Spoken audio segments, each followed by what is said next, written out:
You've found yourself at the junction where worlds meet. Politics. Civility? How about honesty in this country, folks? Entertainment. I don't like entertainment. And a whole bunch of other stuff. It's about having a healthy body image. You have a very unhealthy body. You should have a horrible body image. Not a big home improvement market in Detroit. We are definitely going to get letters. You're listening to Talk Radio's Strangest Animal. You're a strange animal, that's what I know. You're getting louder with Crowder. But you're a strange animal, I got to follow. Oh, I'm in the spiritus. Glad to be with you. I am your host, Stephen Crowder. That's the sound of the weekend, and what a week it has been. Gosh. Producing with me in video studio, as always, is Not Gay Jared. You can follow him on Twitter at Not Gay Jared. I fulfill my legal obligations. Draw your own conclusions. Not Gay Jared is already looking at Hopper, chewing on the squirrel. He is. He's just demolishing it. Hey, Hopper, stop it. Just going for it. Later in the show. It adds character later on. At the outset, it's just distracting. We're going to get to a lot this program. We have Dinesh D'Souza on. A lot of people were saying when we tweeted this out, do you actually have Dinesh D'Souza on, or is it just you doing an impression of Dinesh D'Souza? To you, I say, I don't know what you're talking about, but Dinesh D'Souza is on this program. Joey Salads will be on. Some people are saying, who screens your guest? Listen, I get that he's like internet sort of jackass stuff to pull some weird pranks, but he's also come out of the closet as more conservative, has faced some backlash. It's an interesting story. Later on, we'll have Sooper Mexican. Not sure yet, maybe not confirmed Chad with AIDS, because something happened here behind the scenes. I don't want to say it involves the AIDS. No. But a lot has happened. You know, it's funny. Sometimes we do this show once a week. Obviously, #NeverDaily. And Milwaukee, we didn't really talk about last week. If you go back. It happened after the show, I think. Right. It was Corn Gaines we were talking about. And now that's sort of died down a little bit. But obviously, that's the main. It dominated the headlines up until Wednesday. Yep. So we will get to some other stories later on. We'll get into the Amy Schumer, the recent rape hint. It's not really about rape. In stand-up comedy. Larry Wilmore, whose show is canceled. Guess why he thinks it was canceled? I'm going to go on racism. Stop it. You're supposed to foreshadow. You're not supposed to ruin it. Foreshadowing. We're supposed Has to be a little nothing to do with racism. little less predictable than Comedy Central. But I'm sure you could have guessed that. We also have This Week in Social Justice Outrage, because there was so much. We had so many. We're going, do you want to make this a segment? There's about 5 or 6 from this week. What do we have? We have Cam Newton, Black Olives Matter, Ellen DeGeneres, Ryan Lochte. We're just going to sandwich it into one segment. Do about 12 segments worth, which is a whole show. You could do a whole show. A whole show. On the outrage. All right, speaking of outrageous, that's what we call a segue. We have, right off the bat, CNN. So this happened this week with Milwaukee. Well, let's just kind of give you the ins and outs of Milwaukee first. A guy, Sylville Smith? Yep. Sylville Smith was shot by a police officer. So Black Lives Matter, man the cannons.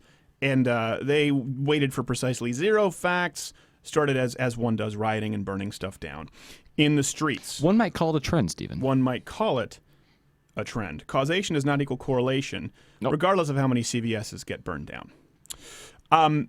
So this was going around, and CNN, God bless them, the beacon of journalistic integrity that they are, they ran a segment from the perpetrator / victim's sister, and she was caught. This is the original thing. This is the original video they released on CNN. Let's just let you watch this, and then we'll show you why it matters. With his sister calling for peace. Don't bring the violence here and the ignorance here. Milwaukee police say they made multiple arrests overnight. We're still waiting on those final numbers. So there you go. That's what they ran. Sister bringing calls to peace. Don't bring the violence here. You would watch it, and it seems like she's saying, yeah. She's saying, hey, Black Lives Matter. All 4 words of it. Yep. Act like adults. Let's stop this. Let's come together. Let's unify. Sometimes context changes things. Now, I don't want to preface. I don't want to taint your opinion before you see the full context. So let's. Parental warning. Yeah, parental warning. This is what she actually said. Mama, y'all fighting for her love. Burning down shit ain't gonna help nothing. Y'all burning down shit we need in our community. Take that shit to the suburbs. Burn that shit down. We need our shit. We need our weed. I don't wear it, but we need it. Tell his mama, y'all. Did she say, I need our weave? Weave? I must admit, I thought you Says I said wear it. weed I at thought you said first. weed at first. But you don't So wear weed unless maybe you're smoking weed. just to That be could a clear, thing. we talk about context over content a lot. Yeah. They said she was calling for peace, stop burning stuff down. Some would argue the context has changed when she was in fact saying the opposite of that. Someone argue, yeah. When she says, go to the suburbs, burn their stuff down. The opposite tends to, yeah. That happened in Detroit. Gosh, I'm forgetting the name of the mayor, but he said, all y'all bad mother effers, hit 8 Mile. And that was a big thing with white flight. So I don't know. You tweet me at S. Crowder what you think of that shit. Here's the thing. Editing always happens. Right? People say, you edit. Well, editing, any video that's ever been run in the history of ever is edited if you select an in and out point. I understand that. So everything is selectively edited. What matters is if you edit it to change the context or subvert the meaning of what the person said. That's when you get into journalistic malpractice. That's when you get into being dishonest. One could make the case that them saying she was calling for peace when in fact she was calling for violence wasn't the proper context. It would seem reasonable. But that could to be assume. racism. That could be. Now, enough people thought that CNN had to do this. God bless them. I want to take a moment to clarify something from Monday. We had a report that inadvertently and wrongly characterized the plea from a Milwaukee woman whose brother was killed by police. As our viewers saw, she demanded that the violence stop in her community, but in fact she also said that protests should instead take their violence to the suburbs. I regret that second part of her statement was not included. Here's the deal. Do you think, if you see one, how many more do you think have actually occurred? I regret that portion was not included. Literally, unless someone is sitting in the editing room at CNN going, all right, listen, I don't have a lot of time. 4 seconds, we're good, and walks off. She goes into it so quickly. A randomly selected 4 seconds of that, because that was like... That wasn't a long Some would argue that was the meat of her... it occurred within 3 seconds of each other. And that clip was so small. It was such a small little slip. If you put one frame to either side of it, you would have gotten it. You would have gotten it. If you'd watched, okay, it's like, all right, listen, Johnson, intern, here in the editing suite, show me this. Stop burning stuff down. Okay, where does this go? 3 seconds later, burn that shit down in the suburbs! Burn it down! What to include? Or, unless he went in and watched a 3-second clip, well, don't burn stuff down. That's all I need. Run it. And walked out. No one's doing that. Of course they knew. They couldn't possibly have not known. Not Gage is writing this down. I'm going to have to hit the dump button for terrestrial. So if the mistake they made here was they were caught. They were caught, like Brian Williams in the copter, like Dan Rather with the documents. So, and this is the reason they do it is because they've whipped people up into a race war right now. We know that. Black Americans, this generation of black Americans will be far worse off than the previous 2 generations. They will because of corn gains, because of situations like this, because of the media coddling them, being complicit. They're going to be far worse off because of the victim complexes. They've never known any kind of racial healing because they've reopened those wounds deliberately. Jared will bring up a picture here. The guy who was shot by the police officer, this is him. What a Seville, Mr. Smith, what an upstanding young citizen. What's funny about that Glock he's holding, there's a round in that chamber. Oh, yeah. And his finger's on the trigger. And there's no safety in a Glock. There are no safety. There's the trigger safety, but his finger's on the trigger with a round in the chamber aimed at the camera. So either he has an unbelievable selfie stick or someone is in grave danger. So this guy had a gun, refused to drop it. Police officer shot him. Not an upstanding citizen. Thug, you mean? Yep, thug, absolutely. Look at that picture. Thug was invented for that guy. Also, I have it up on my screen. Little known fact, the officer he shot was black. So here we have black guy shoots a black officer. The black officer shoots a black... Gosh, it's just so much black. So much black. It's not black on black crime. It was black on black justice with this police officer. You have an idea how hard it is to be that police officer? It is... I do not envy black police officers in the United States today.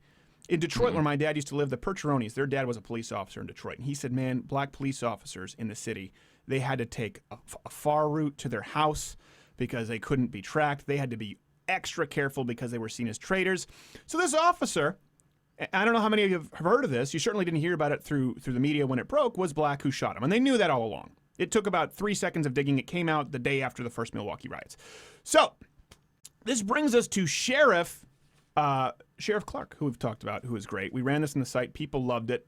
No one else ran this, and this is why this is so important. No one ran this at all because it was taken from a long-form press conference. It's easy to get into cable news and hear Sheriff Clark on with Bill O'Reilly where people are competing for sound bites. Here's the deal. Why I like that guy is he's so much better when he's authentic and you watch the full speech.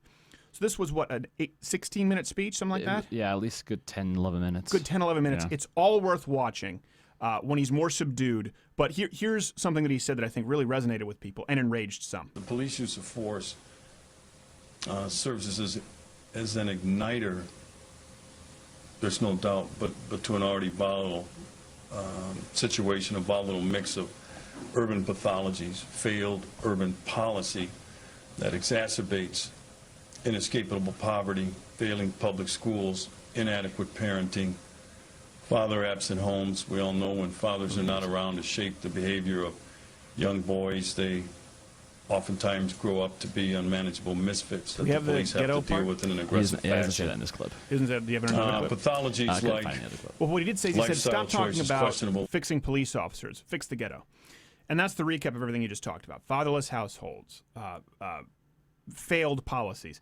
I mean, look, listen, Detroit, Baltimore, Chicago, Oakland, these are not bastions of freedom. These are not places where black people are better off. Donald Trump was talking about this in a speech, and he was right about that. The people who are hurt are law-abiding black citizens. Milwaukee, people called me on this. I included it among cities that were under far Democratic left rule. They said, no, that's not true, because Milwaukee actually had a mayor who was a socialist, an actual there you go. socialist. Well, he goes on to say the only two worst schools in the country are Cleveland and Detroit. And then, I'm surprised. yeah. That they're that bad in Milwaukee. Yeah, that's I what was he just in claims. Milwaukee recently. So this is important when you see the media sort of unravel it. Oh, gosh, we have to go to a break. We'll talk about it more, and I've got an airline story for you after the break that Jared demand I tell.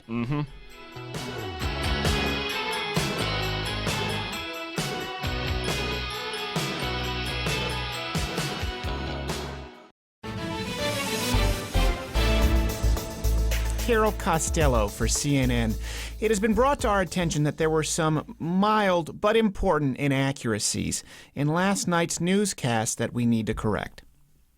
Firstly, the video that we showed you from Milwaukee of the victim's sister calling for peace was actually selectively edited to cover up the fact that she was calling for violence.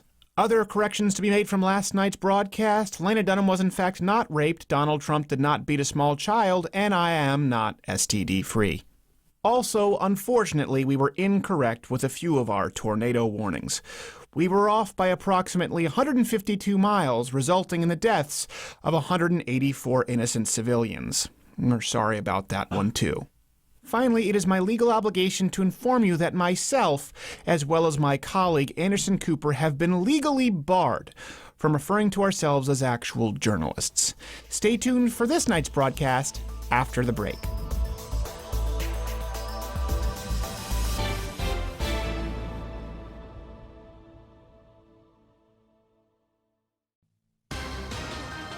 Whoa, Jared, what are you doing? Shoot bad guys. With what? My AR-15. Where'd you get it? AR-15.com. Oh, there's another one! You got him! Yeah. Thank God for AR-15.com. They have AR-15 and accessories for sale and the best advice there is on the web. Oh, no, there's another one!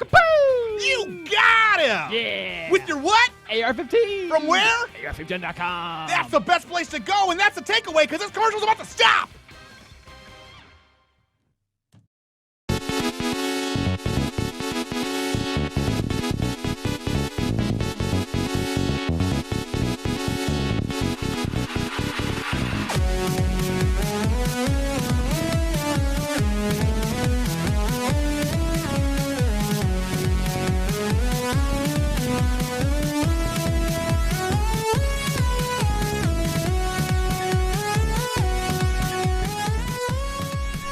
Glad to be back with you, but not really. Not really.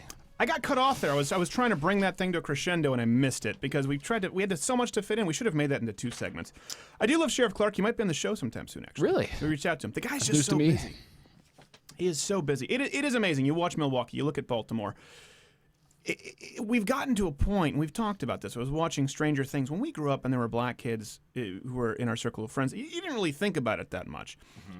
That's all it is now. And this is sort of the fragmenting of entertainment period online. People are able to get things so specialized. But do you think Family Matters could have occurred today? Oh, gosh. Think about this. Family Matters and Fresh Prince. Think about this for a second. I was talking with my dad about this. Family Matters, the dad is a cop, an all-black family. The star, the dad is a cop. Well, Urkel notwithstanding, he's the real star. He melted our hearts and entered our souls. He captured the nation's heart. Fresh Prince, the dad was a judge. Yep. And Cosby, he was a doctor. But that's not as bad. The point is Not as judge bad. and cop. Judge and These cop, are the people for they sure. hate. Yeah. I don't think there's any way. Could you imagine today if they tried to release a sitcom, an all-black sitcom, where the dad was a cop or a judge? Mm-mm. I don't think it would exist. Stop banging your damn pen. It's a good pen. You think you're that guy from GoldenEye? He's not invincible. Sometimes. Speaking of which, so this was a story. Jared was saying we should talk about this on air. I don't know why. We were taking a flight. Now, here's the preface. Going, well, how is this political? We're going to have Dinesh D'Souza on after the break, and we'll get back into more of it. When you want to think of industries that you can't stand, think of the ones that either have the most government intervention or have been bailed out. Happy with your health insurance? Big energy? Big pharma?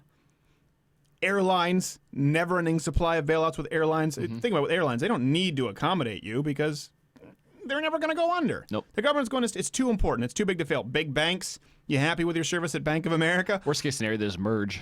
Right, they just merge. So they merge and get bailouts. That's the system of airlines. So that's why the service is so bad. I don't know that Southwest has done it where they tend to have the best service. They do. So Nake, Jared, and I were traveling across the country with the full staff. Because Hence not Southwest. Right, not Southwest. Hint, hashtag never daily, because that was not where we were going or looking at any studio space. So we went out, we're going out there, and we book an American airline flight. We get on the flight. It's been a long day.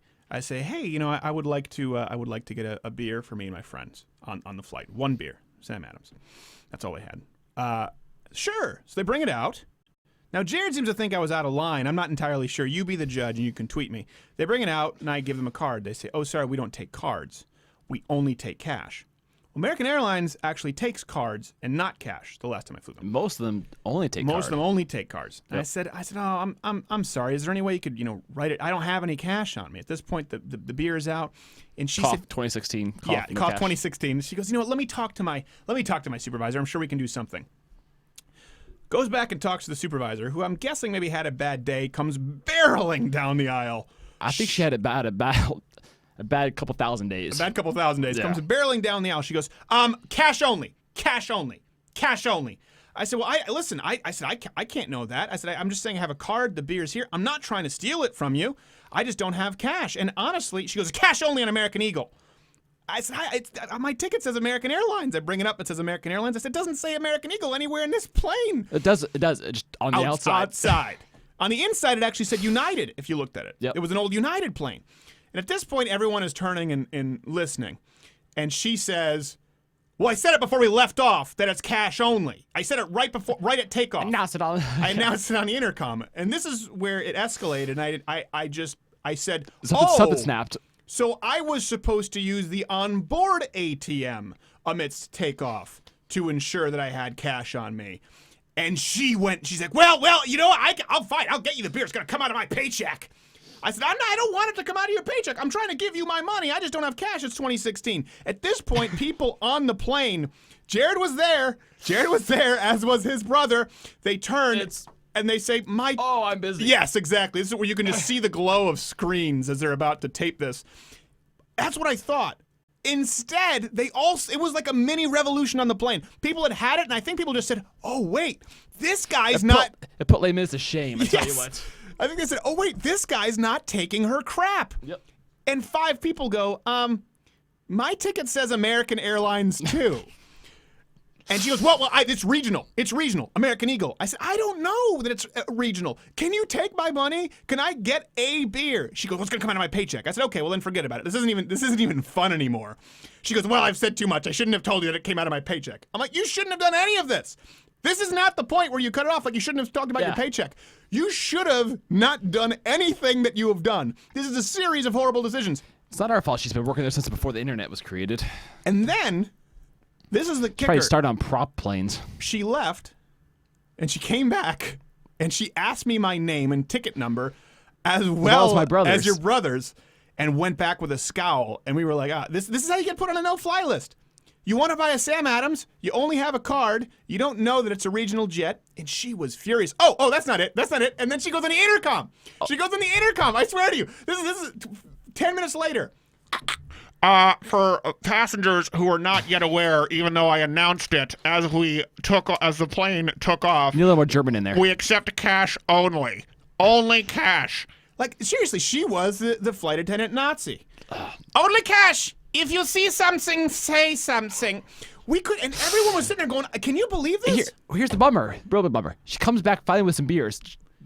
Only two. Only two. 3 of us. So not gay Jared. We all had 2/3 of a beer. Yeah, we all had 2/3 of a beer. So I guess sucked. there's a socialist message there somewhere. She was trying to be, it was unreal. And I'm sitting there going, gosh, this is just a glorified, really at the end of the day, glorified welfare queen. She's doing this on my tax dollars. If I go through my tax returns, I'm sure I can find that I've paid American Airlines enough through bailouts to earn a beer. Well, American Eagles. I don't know what goes to American Eagle. Anyway, tweet me. I want to get your emails this week. Your worst airline stories, because I don't think I was out of line. Jared and his brother were horrified that I had It was reaction. a true Curb Your Enthusiasm. When I said, you weren't wrong. Oh, I was supposed to use the onboard ATM. You could hear the proverbial cocking of heads as they said, I'm going to get, and you know what? That just shows you, it only takes one person to go against the grain. Everybody joined in and were showing their tickets going, this is unbelievable. So it might seem like a small battle, but I started a revolution on American Airlines because I had a card and I wanted beer. Dinesh D'Souza coming up after this. There's a segue.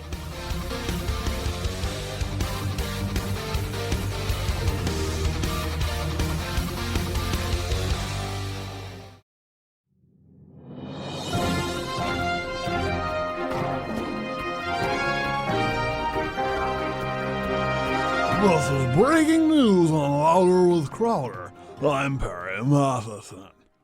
Shadle Acornson has come out from his hiatus to release his latest ad against the Hopper Kane ticket for 2016 presidency.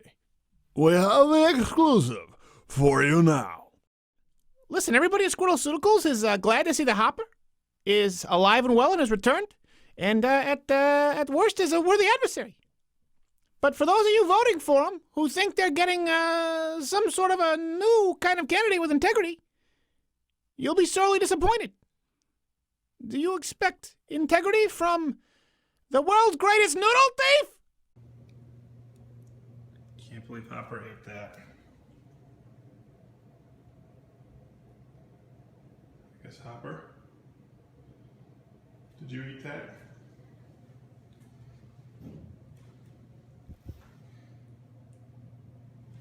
Did you eat that, Hopper? I mean, look at the son of a bitch. He won't even look him in the eye. Did you eat that? There's no remorse. It's a borderline sociopath. I don't know if you want to put that in office. We must highlight that the source is currently anonymous and we have yet to verify the authenticity of these claims. We'll keep you abreast as the 2016 election unfolds. For Louder with Crowder, I'm Perry Matheson. You're a strange animal, that's what I know. But you're a strange animal, I got to follow. Back. Glad to be back. Bring in my microphone, and I'm not going to dance that long. This is a special guest, Jared. Dinesh D'Souza, Hillary's America. Of course, it's available. It's available on DVD, digital, as well as paperback and hardcover. All of the above. There you go. I don't know. When will that be coming to beta? Okay. Don't jump the gun. So the DVD of the movie comes out in October. It's not available yet. It's still in theaters. And we're going to do an expanded release in September. If you'll let me, Hillary'sAmericaTheMovie.com.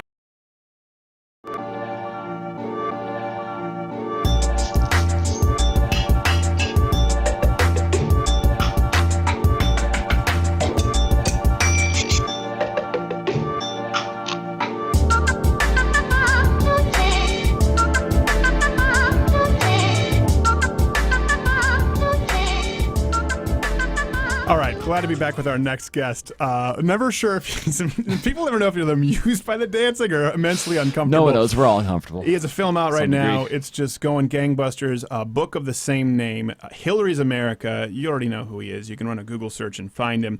Dinesh D'Souza, thanks for being here, sir. It's great to be on the show. Yeah, well, we're glad to have you. And full disclosure, people listening, Dinesh and I have worked on side projects before. So people go, why don't you have Dinesh on? And I'm like, well, he's really busy and he's above the show, so let's just not drag him through it. But your film and the book is doing really well. Obviously, you had kind of Obama's America before. Was the goal deliberately to try and affect the election, or just to educate people? Well, the goal is to educate people in an election year. So I would say there's some of both. The Obama film that I did 4 years ago was just about one man. It was just about the secret history of Obama because so little was known about him. Right. But Obama was an isolated guy. In some ways, he's been detached from the Democratic, his own party, for 8 years. Hillary is the leader of a gang, and it is this progressive gang. It's the Democratic gang. So rather than make a movie just on Hillary, I don't think she's quite as interesting as Obama, to be honest. I decided to make a movie on the Hillary gang. How did it get started? What kind of rackets did it pull? What happened when it got busted? How did it go on to new things? How did it cover up its tracks? So it's actually good. It's a little bit of a Godfather movie, I have to say. Right. Well, okay, so speaking of that, you make an airtight case, and people should definitely watch it. But that brings us to when you debated Cenk of the Young Turks. I watched this. I thought, okay, I'm going to have to see this, having been on YouTube and seeing Politicon and what they do. And I remember, okay, let me lay the foundation for people who haven't seen it. We've talked about this. Right away, they debate. I'll let Dinesh describe it. I thought, well, this is a different animal from what Dinesh is used to because people are usually respectful. He's debated people like Christopher Hitchens. I'm not sure Sam Harris or Dawkins, but they repeat debate because they have mutual respect. And in this, and politically, I've debated Jesse Jackson. I've debated the guys on the far left. I debated Bill Ayers at Dartmouth. Actually, we did a couple of debates, one in Michigan, I believe. So I've debated not only the liberals, but the far left. So in that sense, I'm accustomed. But generally, my approach has been to maintain good relations with these guys, to have a debate that's feisty but cordial, and that has some respect for intellectual integrity. In other words, a debate in which you won't have somebody who ignores facts or pretends that things that are true are not true. And so with Cenk, this was quite a surreal experience because I wasn't quite accustomed to a creature like Cenk. Well, you know, it's absolutely true. He's gone after me for a long time and then provided no recourse. So we did a parody of it, and we've done parodies kind of even on the show with it. I remember the first thing he put up, he goes, "Your own audience thought you lost." Right afterwards, he puts up a Twitter poll. And that flipped not long after. Once people, because you have those initial people liking and downvoting things before they've watched it. It's kind of a silliness because obviously, I mean, I have a following that is many times the size of his, so I could easily overwhelm him in any of those sorts of polls. But I was thinking really just more of the actual debate itself, where he'd say things like, you say that blacks were better off under slavery, and I say, no, I don't say that. But what I say is what Muhammad Ali said. Ali, of course, when he came back from the rumble in the jungle, made the famous remark. Someone asked him, "Hey, champ, what do you think of Africa?" And he goes, "Thank God my granddaddy got on that boat." But behind the sort of pungent remark, Ali was making a serious point, which is that, look, his great-great-great-grandfather was worse off. But he, Muhammad Ali, is better off for living in America. He wouldn't be the world champion if he had been born probably in some other place like Afghanistan. So he's making an obvious point that the descendants of slavery are lucky to be living in the orbit of Western freedom. So I'd make a point like this, and Cenk would start laughing uproariously. "There you go. That's just what I said. So." How many hands think slavery's good? Dinesh thinks slavery's good. Of course it's not good, right? I would watch it. It's the kind of intellectual thuggery, and what I don't know if he's a sophisticated man who's putting on an act, or if he actually is what he presents himself to be, which would, of course, be far worse. Well, God, talk about, this is what he's very cordial, but it cuts like a knife, even worse. Ooh. I mean, and the funny thing is he would bring up stuff that you've already, this is what I've noticed, and I say this respectfully because, like you said, you've been with people who are intellectual heavyweights, and I think you would probably agree, win some, lose some, it goes back and forth. You've had better nights and worse nights, but I've always known you to maintain good relationships, as you've said. In this case, the technique is different, and I want to get into, because you've sort of bridged more traditional media with new media better than a lot of people. You debate, and I think a lot of people you've debated, they're arguing to try and convince the audience of their argument. People like Cenk, and this is sort of generational, this new generation of far leftists, they use the audience to try and intimidate their opposition. Did you notice that stark contrast? Yeah, well, Cenk had a kind of a robot crew that was in the audience, and I think these were real people, but they might have been robots. I'm really not sure. But in any event, every time Cenk would say something, including the most pedestrian statements, like he would mention George Bush, this audience would then mechanically jump up and down and start shouting and applauding. So almost like Cenk was controlling them through a kind of a device of some sort. It was unbelievably frightening because these are young people who are in a formative stage of life, and you think there would be some intellectual openness, some curiosity, that their idealism would have some search quality to it. But no, these appear to be just sort of, either paid robots or just mechanized robots. And so you got a sense of what, these, when you think of the mass movements of the 20th century, people cheering for Castro or cheering for Stalin, this sort of thing, this mass phenomenon, I got a little glimpse of it in Politicon that day. Okay, couple quick questions. Did you and Cenk shake hands off camera? Was he friendly? Did you make nice or no? I was certainly cordial with him, but I think what upset me wasn't so much his personal incivility. It wasn't that. It was just more that there was a certain kind of intellectual unwillingness to, like, he'd say something like, well, as you know, Dinesh, all the Dixiecrats in the Democratic Party then became Republicans. And I would say, well, I'm familiar with the case of Strom Thurmond, but can you name a second case? Now, obviously he couldn't, but he would say something like, there you go again, using your good old debating tactics. Now, of course, we're in a debate, so you think debating tactics would kind of be, if anywhere that they'd be legitimate, it would be there. But this unwillingness to even, entertain a counter-argument, I just got the sense that I was debating a wall. But was he nice to you afterward? Was he nicer, because he was incredibly malicious and personal. Yeah, he was cordial, but he wasn't friendly. And by the way, just by way of comparison, if I look at the whole range of the atheists, for example, Hitchens and I were genuinely friends. I mean, we would have a pizza after the debate. Now, there are other guys I've debated, like Daniel Dennett, more pompous and so on. And so Dennett was the kind of guy who kind of felt like outside the debate, he should be cordial but not friendly. And Cenk was that way. He was withdrawn, didn't say much. He shook my hand and so on. But it was the intellectual incivility within the debate that I thought was particularly appalling. Well, it did look like as it went on, you looked increasingly uncomfortable because you were going like, it was just anytime you would make a factual statement, it got very personal. Of course, you went to prison. He did it. He went to prison. Of course. That was his whole thing. And he kept going back to it, or nobody sees your movies. Everything was remarkably personal. If you go, and I don't mind it being personal. In other words, I would come back and say things like, Cenk, okay, look, I did exceed the campaign finance law, but justice isn't a matter of did you do it, but it's also a matter of does the penalty fit the crime? The other guys who did the same thing get the same penalty. So I maintain that no person in American history has ever been locked up for doing what I did.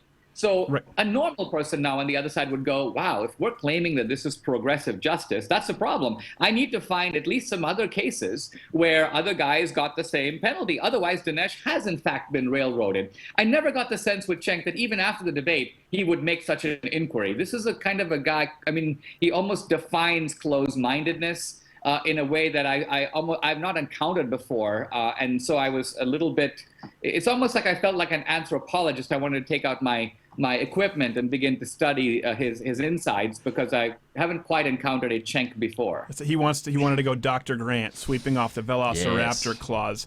Only take a lot of digging to get to the center of Cenk. So I ask you that because is it true there are no cases what would they say are cases similar to yours, or is there nothing? Because I did look into it specifically comparable to yours, and I didn't find anything, but that doesn't mean something there are cases. And we know this because we search for them. I have a legal team that looked for them because when you go before a judge, you have to be prepared. The government looked really hard because they wanted to tell the judge, look, there are all these cases where these guys have gotten, but in fact, all the cases that they came up with involved corruption. In other words, someone is trying to buy an appointment, or someone is trying to get a favor through a lawmaker. In my case, the candidate didn't even know. So there was no corruption involved or even alleged, and that's what makes this case particularly interesting. I think it's gonna go down in campaign finance history as a kind of a blip, a very interesting case that people will look at and go, what was that all about? Right. Well, people either have to say either he's the dumbest criminal in history who received no benefit whatsoever, or it's just something that's happened all the time, and like you said, they've railroaded him. And I think you've just touched on something. I've talked about this with the Second Amendment, the famous Heller case. The argument that loses that's presented is equally important, or the opposition argument. If there were a case, like you're saying, it would be in their best interest to say, well, here you go, here's a directly comparable case, open and shut. The fact that they weren't able to was very telling. And this is one thing, too. We've gotten into this with Facebook by filing a legal motion. You and I both know that what happens legally in a court that is legally observable is very different from social media drama. And you've been in both realms. You've been in the academic realm. You've been in the legal realm. And then this new social media realm, which you see with people like Cenk. The good side is anyone can have a voice. The bad part of that is that you have a lot of hacks who can still develop these huge followings just through dirt slinging. So does that concern you, the way it's shifting, bridging that gap?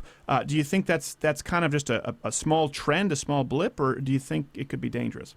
Well, I think that you're quite right, Stephen, that it could be a real benefit to democracy that we've got this kind of open channel, and that the kind of arguments that were previously confined to the Oxford Debating Society or PBS are now accessible to people, and people can not only listen, they can participate.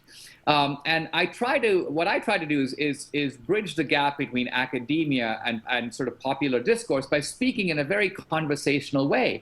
And I do this in the movie and in the book. So, for example, in Hillary's America, I make this claim. It's pretty startling. I say, in 1860, the year of the Civil War, no Republicans owned a slave.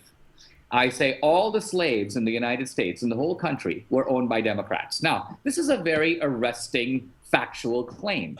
There's a very easy way to refute it. Hey, Dinesh, here is a list of 10 Republicans who own slaves, exactly. Right? I would have to retract the statement. But no one has been able to do that. So this is actually the way that I think public discourse should happen. It should happen by asserting and counter-asserting claims, by marshaling evidence, by making it accessible to people. And again, I'm not saying that there's no one on the progressive side who does that, because I think there probably are.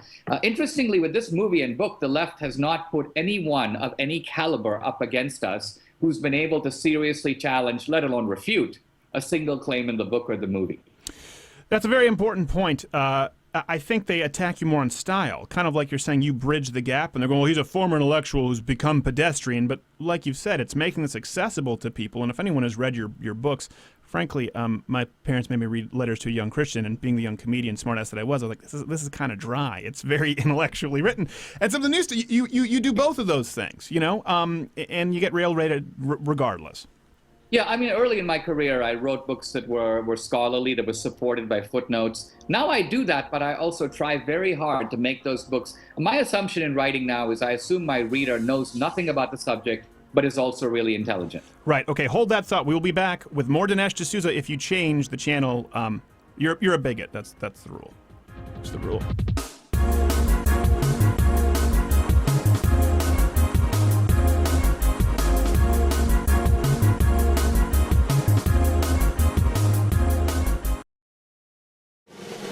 And now Roger Ailes advises Donald Trump. Okay, listen, frankly, I'm thrilled. Okay, I think we've got a crack squad here. We're really going to turn this thing around, all right? Because truthfully, all right, frankly, I got to be honest with my voters, okay? I'm not going to pivot. I'm not Scottie Pippen. I'm going to be me. Okay, Roger, I want to... Roger. Hey, Roger, quit motorboating Megyn Kelly. We got work to do, okay? Hey, Roger, quit motorboating Megyn Kelly. Stay tuned for more.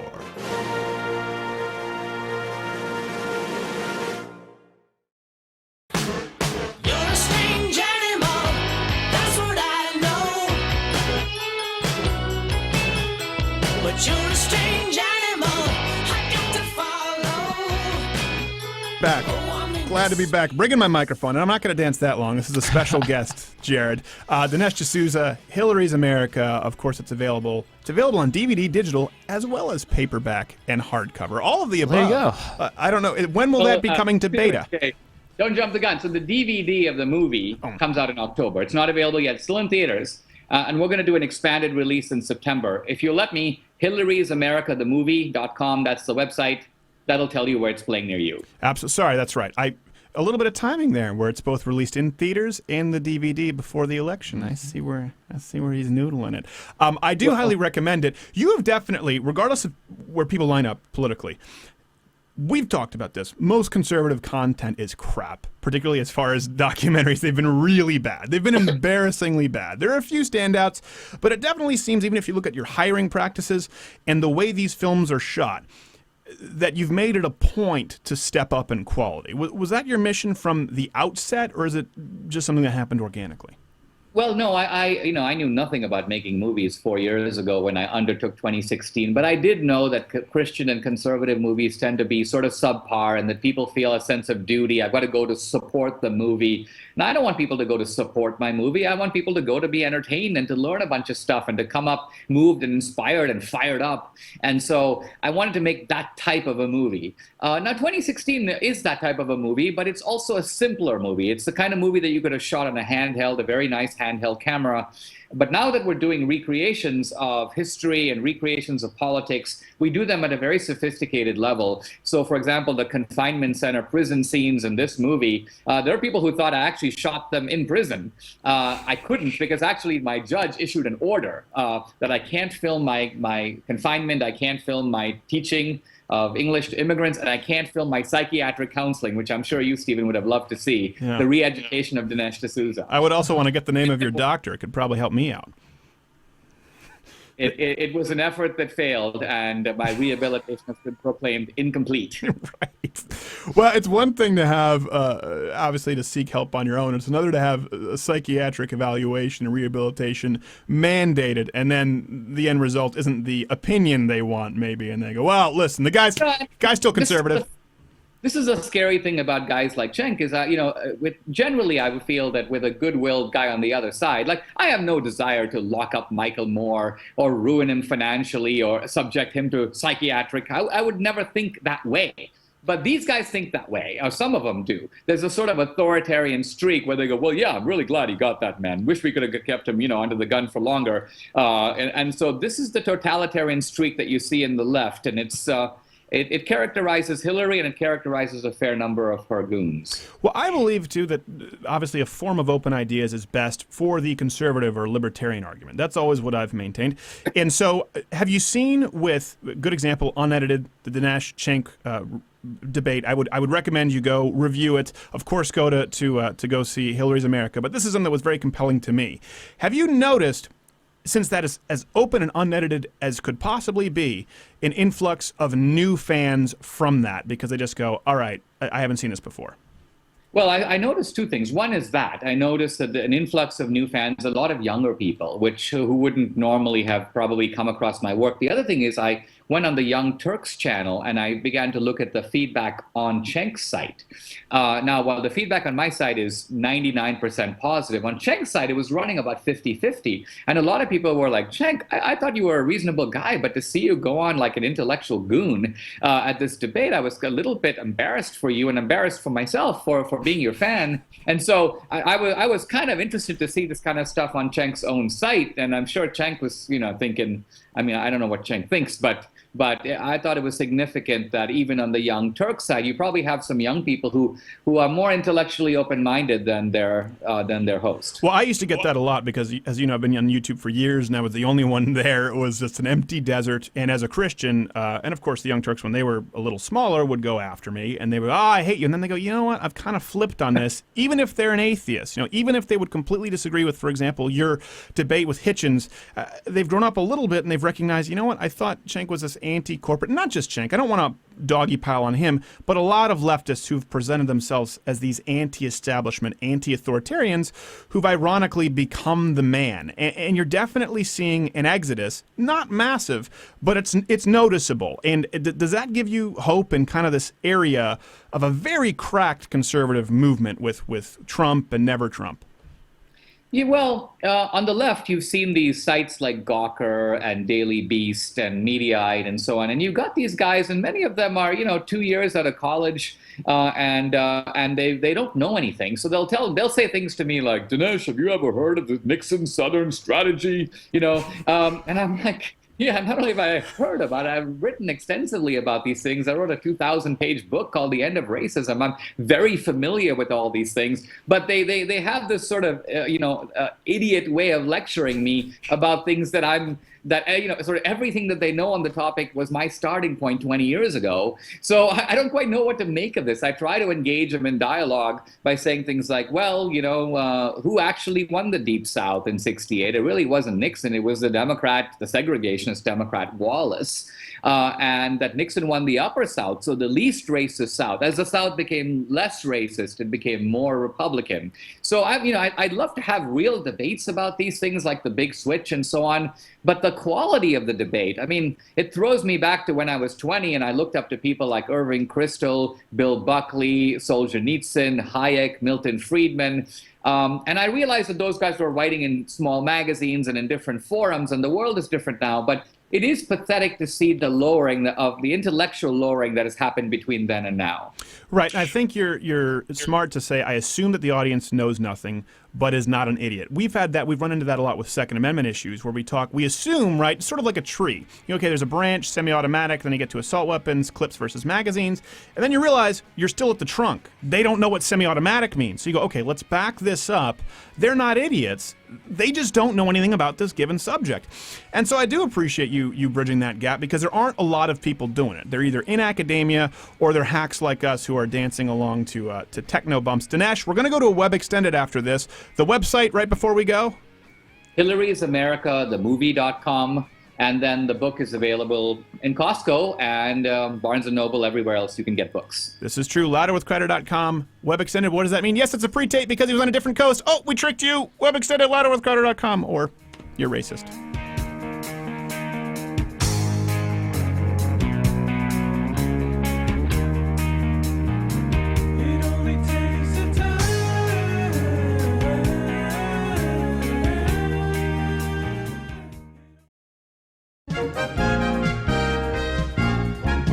And now for installment 42 of Clarence McCaskill, worst negotiator ever. This is getting dicey. Is Clarence here yet? He's supposed to be here any minute, boss. All right, guys, I'm here. What's the situation? Clarence, thank God you're here. He's been holed up with 14 hostages for 8 hours. He's already killed 2 of them. He's making his demands right now. 8 hours, and you just called me now, huh? Nothing like waiting to the last minute. All right, give me the megaphone there. Hi, this is Clarence McCaskill, famous negotiator. What are your demands? Hey, man, don't get any closer. I want $500,000 in unmarked bills in a duffel bag and a helicopter to take me to Mexico. Yeah, okay, we'll get right on that. Right after we build the time machine to go back and save the 4 people you killed. What? Yeah, we're not giving you that stuff. And we're probably gonna kill you. What are you talking about? Oh, come on. You think we're gonna give you a helicopter and unmarked bills and let you walk out? No, we're probably sending SWAT members in right now, and you are going to die soon. Don't fool around, man. I'll kill her. Hey, is this guy for real? Yeah, he's famous. They gave him like a reality show. Yeah, it's on A&E and everything. Hey, man, don't fool around. I'll kill another person. See, the thing is, you already killed 4, so I'm gonna level with you. We're willing to make that bargain as long as we take you out. I'm not joking. Do what I say.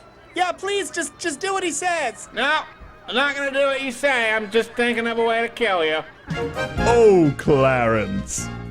Stay tuned for the next installment of Clarence McCaskill, worst negotiator ever.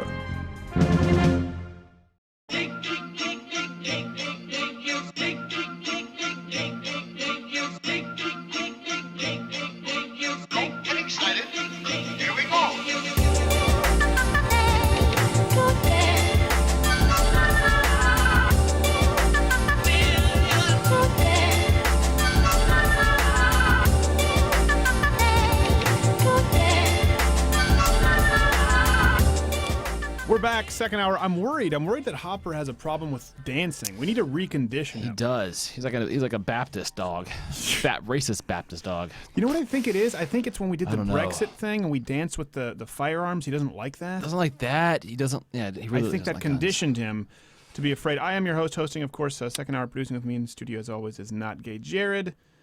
Follow him on Twitter at NotGayJared. FFM Legal Obligations. Draw your own conclusions. Something else. People were tweeting us. Yes, that last one was a pre-tape because Dinesh was on the West Coast. This is live, so people can get mad. They just, to prove it, they just asked me to talk about Gawker. You saw that. Yep. And a guy just tweeted he's watching us live in a gym. If that's Planet Fitness, I'm going to lose my mind. It's almost as if he has something else. I don't mind having sequential hermaphrodite followers, trannies who use the wrong bathrooms. But I will not cater to an audience that attends Planet Fitness. Every man has their limits. Gawker's gone under. That happened this week. Gawker is gone. Done. No more. And that's not really surprising. Of course, the Hogan sex tape accelerated that, but they are just... There's a changing with clickbait outrage culture. That's the difference is these leftist sites... It's constant clickbait where you don't really know. You have to click the story, and every time you click a story at Gawker, it's, oh, I'm supposed to be offended by something. So I don't really know that there's a story there. People want to gloat that they're gone. I mean, they've attacked yours truly several times, but it doesn't really bother me all that much. A lot of the hits these sites do, they're just not, you're like, all right. They're not very talented in their hits anymore. All right. You're saying I'm secretly gay? Okay. Have you seen her dancing, perchance? I mean, this isn't some kind of a conspiracy to which you've gotten to the bottom. It's pretty much out there. Yeah. So that's what's happened with Gawker. Try harder. Don't be so lazy. Speaking of Gawker, this is a story that's gotten big, and I think this is important because there are several facets to this. Comedian Aaron Glazier was found guilty of rape. We wrote about this. Not so much found guilty as much as he was just accused. No police were actually involved. Nope. We wrote about this. Some comedians came forward. He works at UCB in New York. He's a comedian. Now listen, let me preface this by saying he may be a rapist. I don't know. Could be a rapist. I have no idea. I just want to preface that. However, does he look like a rapist? That's where you. He really does look like a rapist with a beard and the glasses, but Well- it's hard to know if it's a rapist or a hipster. Well, some may say, what's the difference these days? It's true. They're raping one thing, either your bank account or your self-respect. Their own self-respect. That's true. It's self-rape with the hipsters. We need to create a game on that. So this guy, Glazier, women came forward, said he had raped them. So he lost his job working at the Upright Citizen Brigade Theater. I guess he had a weekly show. And he came out and he responded by Facebook. And he said, recently, one or more women have accused me of sexual misconduct. He said, I didn't do that. I didn't do it, and I've had no recourse. I don't know the names of the women. I don't know the accusations. And I don't know that there's been any evidence presented. And I've lost my job. And he's swearing up and down that he has not done this. Okay? So he could have done it. My point. So don't say, you're a rape apologist. He absolutely could have done it. We have no idea. That's why we have a system of law. That's why we have courts. So what happened here is someone, I guess, who is friends with Amy Schumer. I don't think he writes for her specifically. That was a rumor out there. Guy named Metzger, Kurt Metzger. I always get it wrong with Guy Metzger. It's a comedian. He has like a show and stuff. stuff. He's a comedian. He has a show, and he took to Facebook. So this is important why I'm giving you all of these facets. He said, hey, I know the cops aren't always helpful and that rapists don't get convicted, but they can't do anything if you've never even gone to the cops. He said they can't help if you don't bother going to the police at all. Why aren't the rape kits being tested? You need to come forward and go to the cops and convict this person. That's what this guy said. Mm-hmm. He said if you were raped, go forward and convict this person, as we've been saying for a long time.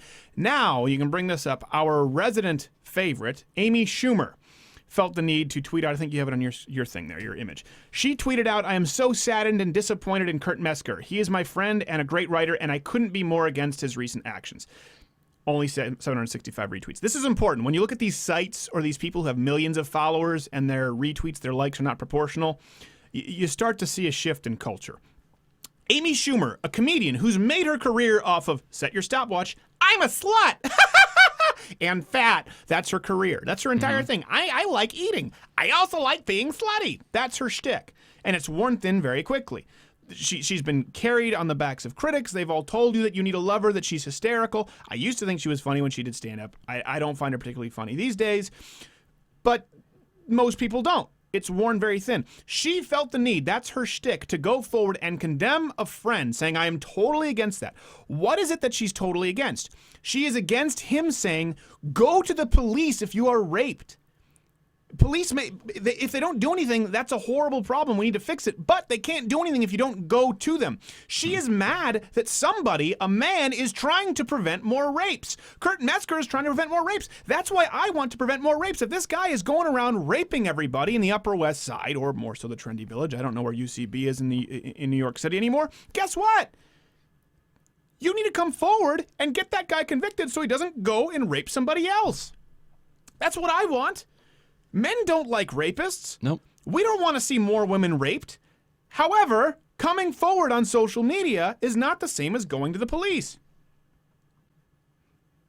You don't care about women. You don't care about women who could be raped, who could be future victims.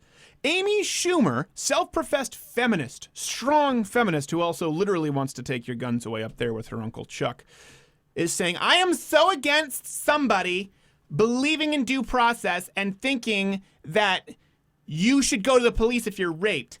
You should simply say the words rape. You don't even need to finish the word. Just say "ruh," and the guy is guilty and loses his job. There is nobody who wants to see rapists locked away more than myself or more than self-respecting, non-feminist, strong That's women. the gut reaction of every guy out there. You just want to kick their ass when you hear about that. You hear about that? As a guy, it's completely natural. Truthfully, have you ever met a guy in your life? Tweet me at Esquire. Have you ever met a guy in your life who, when the subject of rape came up, he's like, yeah, but secretly we're all on board, right? Yeah, it's just kind of our thing. Just don't tell them. I've met some Keep it people under behind wraps. closed doors who I found out were racist. I'm like, oh gosh, that's surprising. Usually, like legitimately, yes, but never rape. On the rape, apologists. usually the surprise comes when I'm like, wow, you want to do some really dark things. Like you're willing to kill a guy. I really believe you are on this subject. Like I didn't think you had it in you, but you bring this up, and I think you would. Yeah. That's usually the surprise. You're like, oh, here. I've met some people. I'm like, this guy could kill somebody. I've never met anybody who's like out of left field. We're just talking like, yeah, rape. It's never once happened. So this is why it's so important, because you're not going to read about this at Gawker. You're not going to read about this. You're not going to hear about this in the news. What you'll hear is man accused of rape, and that'll be it. And he's posted on his Twitter that he's like, hey, look, here's my entire podcast. Listen to it front end. And I listened to like 10 minutes of it today. Yeah, and The guy Metzger, you mean? Metzger, Kurt Metzger. Kurt Metzger. And of course, no one's going to see that. No one's ever is going to bury it. And then all they're going to live with is that tweet of Amy Schumer. Yeah. They're just gonna say, well, no one really sees a tweet of Amy Schumer. Well, I mean, like but that's the headline. It's like those Funny or Die sites and stuff. No one really pays attention to them anymore. But it's just one of those things, when you really, and I hate to say it, like, let's peel it, or what does Ruben always say? Let's unpack this. Let's unpack this, which is great. He should. I think of an old professor I used to have in college who that was her phrase, and everyone was like, it just married to her in my mind. Here's the thing. It doesn't surprise me in the comedy community that a lot of guys are like you have these comedians who might have big podcasts. Gavin's talked about them. Like, oh, I'm such a victim and I was addicted to mescaline, and they just have a new 16-year-old on their arm every day. Like, there are a lot of comedians who are dirtbags, and they always want to claim to be victims. So I have very little sympathy for them, which is funny because Nick DiPaolo, we've talked about, is incredibly blue, as rough as it gets, but he actually has his life together. Mm-hmm. Whereas a lot of comedians who picture themselves to be like introspective and sort of alternative comics, they can't tie their shoelaces without antidepressants. And they want to advertise that. Like, I'm on Cymbalta, means I'm smarter. No, it just means you're a miserable person. Just because you're unhappy doesn't mean you're funnier. So anyway, I'm not necessarily always sympathetic to comedians, but I am sympathetic to anybody wanting due process. This is why we have laws. And you know what you're doing? You're belittling the crime of rape. We've talked about this before. But just like we might have Chad with AIDS on later when we talk about AIDS and people just saying, let's stop stigmatizing it. No, when you don't acknowledge the statistics, when you make up statistics to try and push an agenda, you belittle people who are actually suffering from AIDS.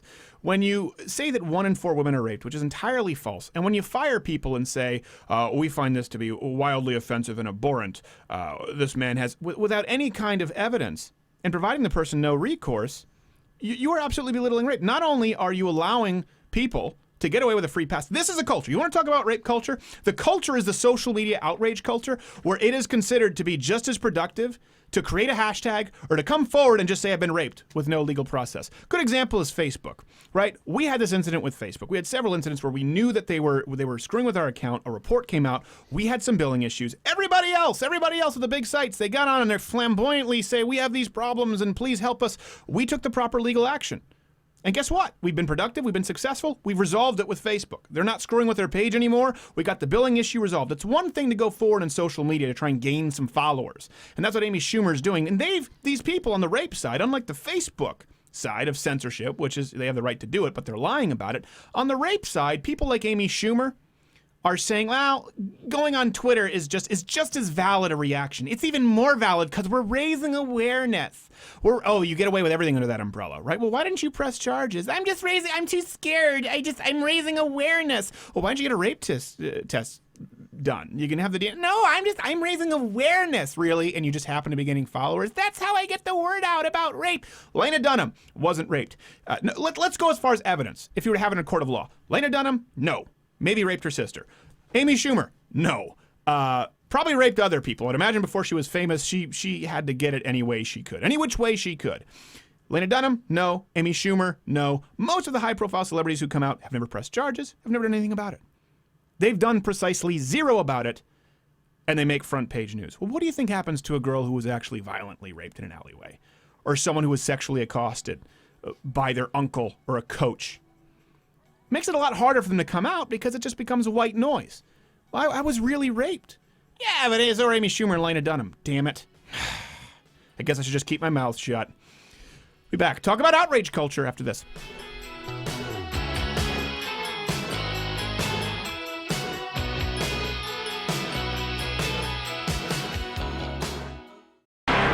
This week in feminism.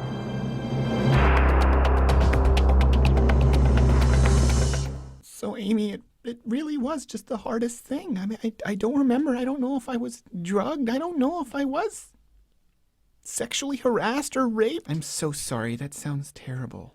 So I don't know what to do, but I was really thinking, I was talking with my parents, and there's no easy decision to make at this time. I'll support you in whatever you do. Thanks. Okay, so I was thinking for sure that the first thing I should do is, go to the authorities and file the proper paperwork to press charges. Would we do that? What? I don't know about that. No, this is a serious crime, and I want to make sure he doesn't go do this to anyone else. I have to do this for other women. I need to go to the cops. Have you considered a hashtag?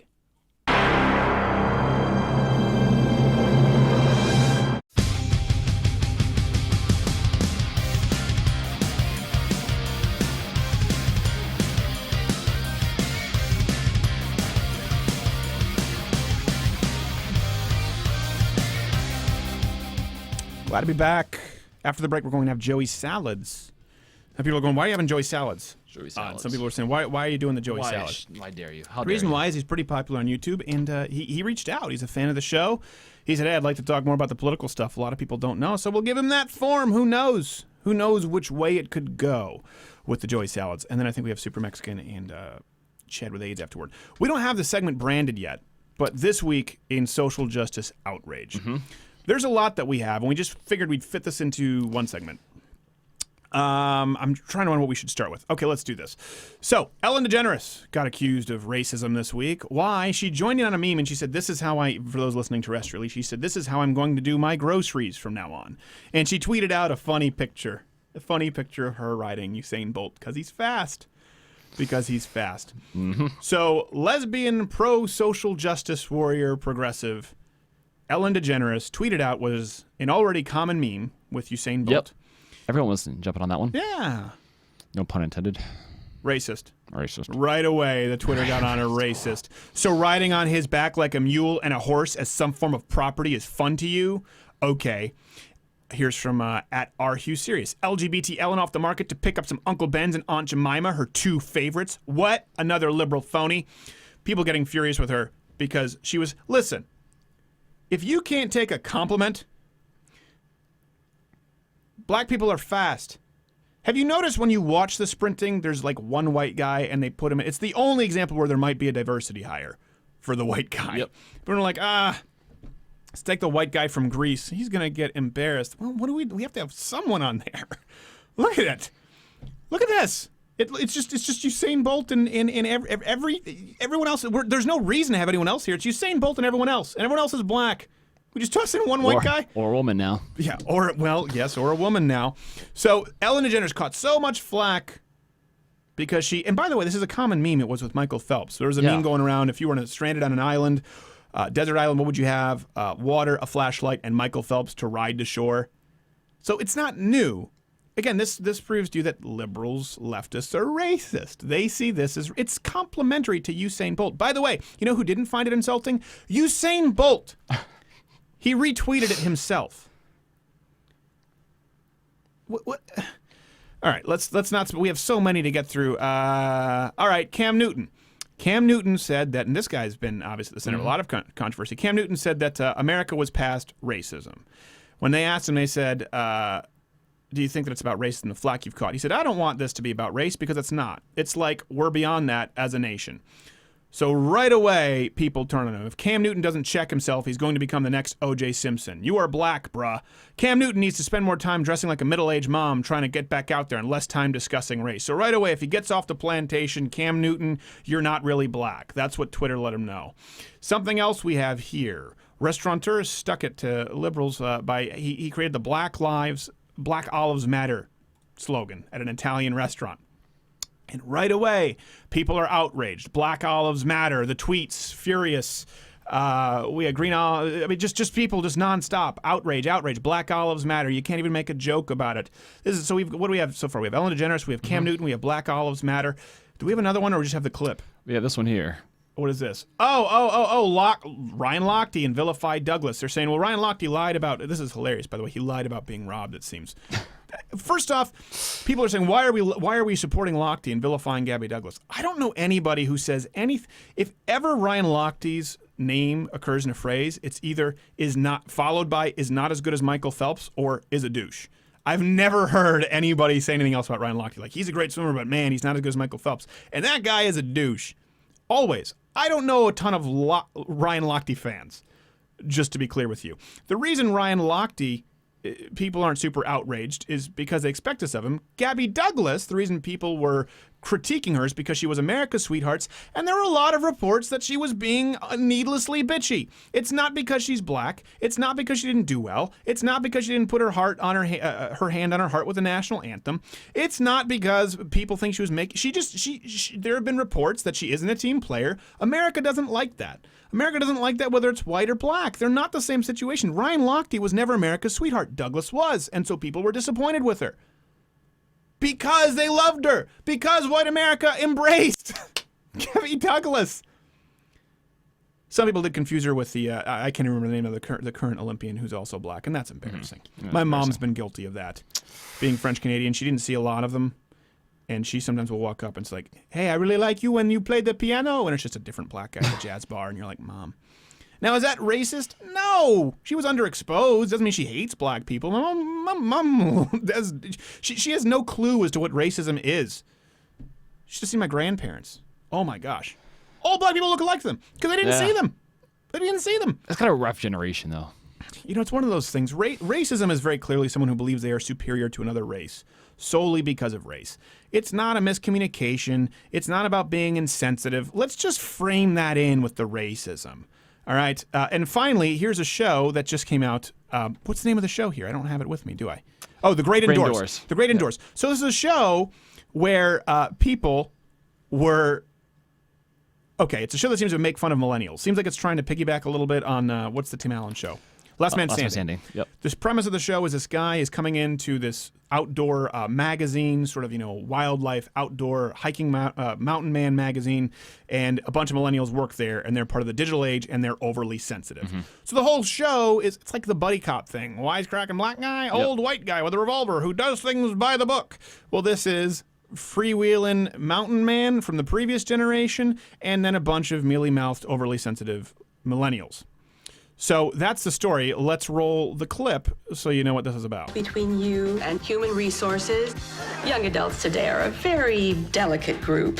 We offer an entire class on how to deal with that. Oh, is the class called I Was Born in the 90s Wah? There you go. So, everything we're talking about, all of the outrage, we're tying this up. Millennials are overly sensitive. They're outraged about everything. This show makes fun of it. Guess how millennial reporters reacted? Well, I'm going to guess they were maybe a little bit touchy. They were outraged. They were outraged. Here you go. A millennial member Interrupted Givens, I'm a millennial myself. How are we so coddled? And what about our overly politically correct workplace bothers you? Why are you portraying us as too sensitive? And then at one point they asked, this is a member of the media who's a millennial, so are you the Trump show? I'm just seeking clarification. They're mocking the very reaction that they get for mocking them. Oh my God, this is how far we've come. We'll have Joey Salads up next. Hold on to your butts.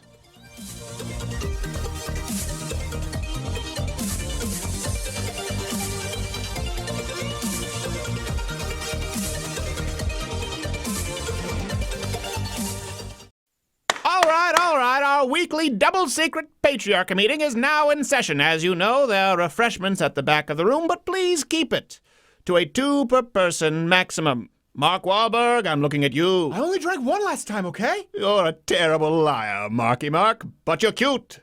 First item on the list this week is making sure we maintain our grip on rape culture. Any ideas? Yes, you at the back. Yeah, I was thinking like maybe some reverse psychology. I'm listening. So I was thinking like maybe we tell women who say they've been raped to go to the cops. Thereby ensuring that they'll never go to the proper authorities. I like it. Yeah, because they'll like do the opposite. Brilliant. So if we all go out from here and act like we want to catch and incarcerate rapists, which of course we won't, it's all a front, we know that, and tell these women to go to the police, we know that they'll do nothing more than relegate themselves to hashtags and Snapchat, which is entirely ineffective, allowing us to continue our stranglehold on consequence-free rape. Yeah, but what if one of them actually goes to the cops? Shut up, Perry. No one wants to hear the words coming out of your mouth. Oh, glib, Perry. They'll never go to the cops. See Lena Dunham and Amy Schumer. Their rapist was Charles. He's still doing it today. Guilty. Well, that was productive. I feel good about this meeting. Consider it adjourned. See you next Tuesday.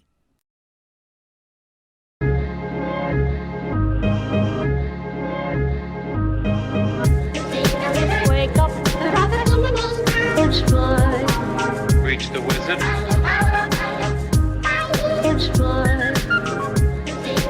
Wake up, Reach the wizard.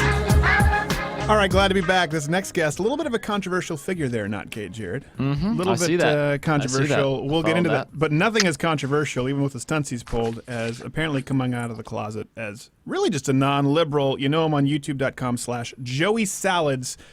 Joey Salads. We'll go with like the Alice Cooper name. We'll go with the stage name. Joey, thanks for being here. Thanks for having me. So you've been on YouTube for a long time. How many years have you been doing videos on YouTube? Professionally, I think around 2 years now. Okay. But I've been on it since for 8 years. Yeah, that was me and my brother too. We released one in the initial dark ages of YouTube. We go, wow, that went viral. It got over 1 million hits, and then saw the comments. We're like, I don't want Back to in be your little here. baby face crowd. Yeah. So now Joey has pulled some pretty extreme stunts. He's been doing it for a while. He's known for being outlandish. So no shocker there. But more recently, you've been doing videos that if they don't have a right-wing bent, they certainly lean that way. And you were talking about that the reaction has been somewhat surprising. I mean, I'm not really surprised of the reaction. I mean, we know how many of these liberals act.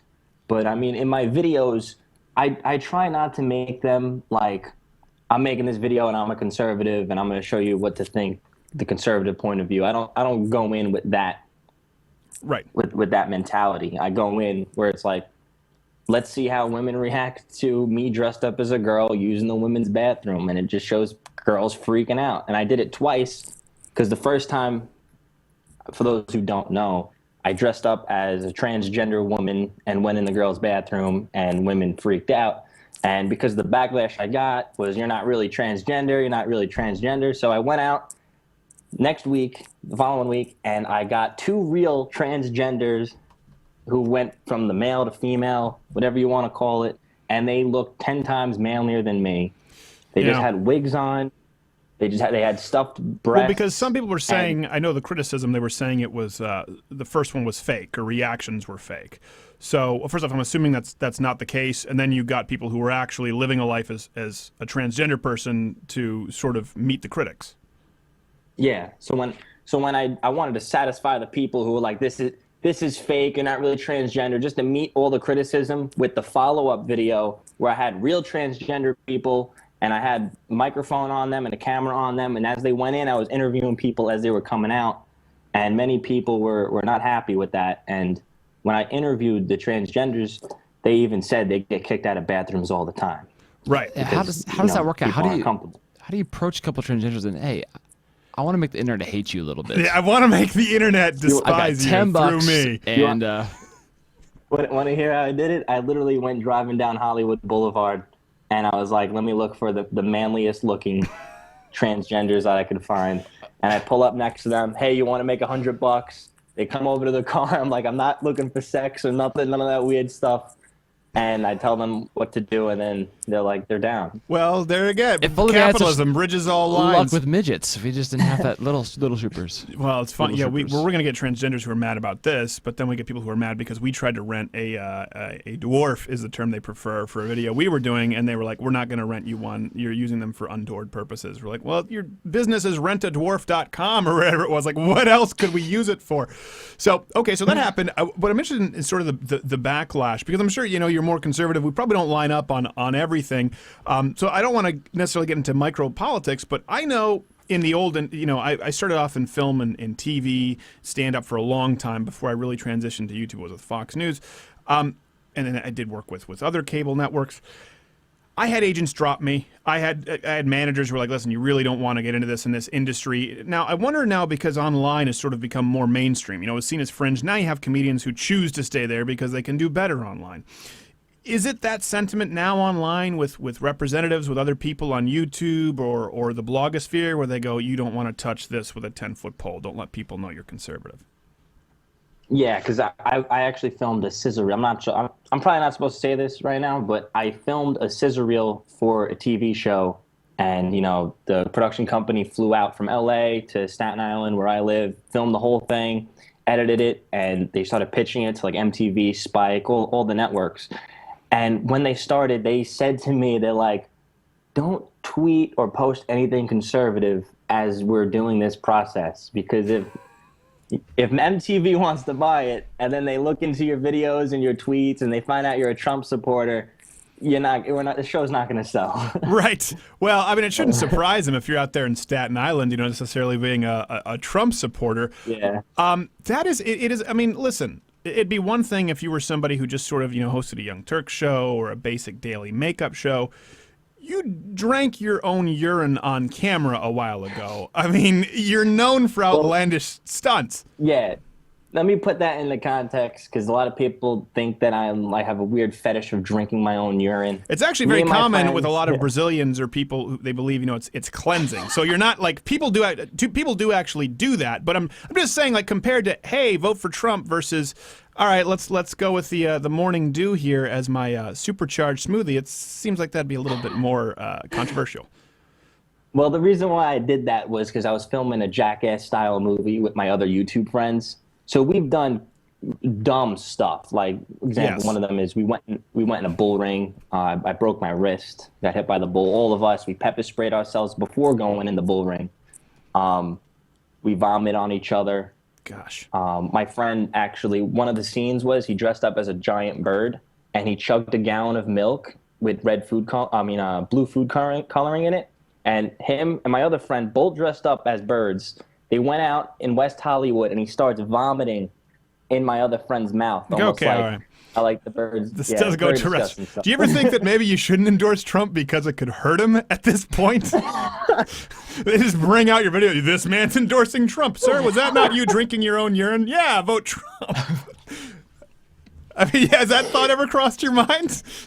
Make a very good point. But I'm trying to transition a little bit. Slightly, because I love doing the dumb stuff. It's so fun, but I love politics as well. I watch you all the time, Galvin, Ben Shapiro. Well, that's interesting, though, because I think people will hear you, they'll hear your accent, and they see these, and they think you're a bro. Obviously, that's kind of what people assume. You're a Trump supporter, but you say you still listen to people like Shapiro, and I mean, I'm kind of right in the middle there on Trump. I understand both sides. Ben is completely anti-Trump. So you're a Trump supporter, but it doesn't seem like you're one of these people who's entirely polarized. You're listening to a lot of different points of view. Yeah, I mean, you guys, your anti-Trump remarks, you make some very valid points. But at the end of the day, I look at it as it's also Hillary or Trump, really. Yeah. You got to make. Yeah. If you're not voting for Trump, it's kind of like, you're almost voting for Hillary. We've made some pretty pro-Trump comments as well, and that's a rarity where it's like, if we've certainly we've defended him with these violent riots being attributed to him. I don't think he's a racist at all. I just have issues with him switching back and forth. I wish I knew exactly what I were getting. And I think, you have people like who are really far into the never Trump, which we've never been, and then they can't communicate to anyone who's pro-Trump. And then you have the pro-Trump people who just absolutely try to destroy the lives of anyone who's not pro-Trump. And we're some of the few people who, I'm glad to hear you're listening, because I understand it, man. I understand your point of view, but I also understand the point of view of someone's like, I don't know that I can pull the lever. But on YouTube, oh my gosh, that's like catnip for comments. You ever talk about Trump and what's the reaction? Yeah, I did one of them. I went to the Trump rally, and all the protesters, they stand outside, protesting, don't vote for Trump, Trump's a racist, whatever. I went there and I pretended to be one of the anti-Trumpers. I went with an American flag, and I was talking to them like to the side, hey man, you want to stomp on this flag with me as, to make a statement? And all the anti-Trumpers were like talking, they were like, oh, maybe we should do this, whatever. They're getting together and they're about to stomp on the American flag. Like they were ready, they had a group going, ready to stomp on the flag. So right before we started, a fan walking by goes, hey, Joey Salads, what's up?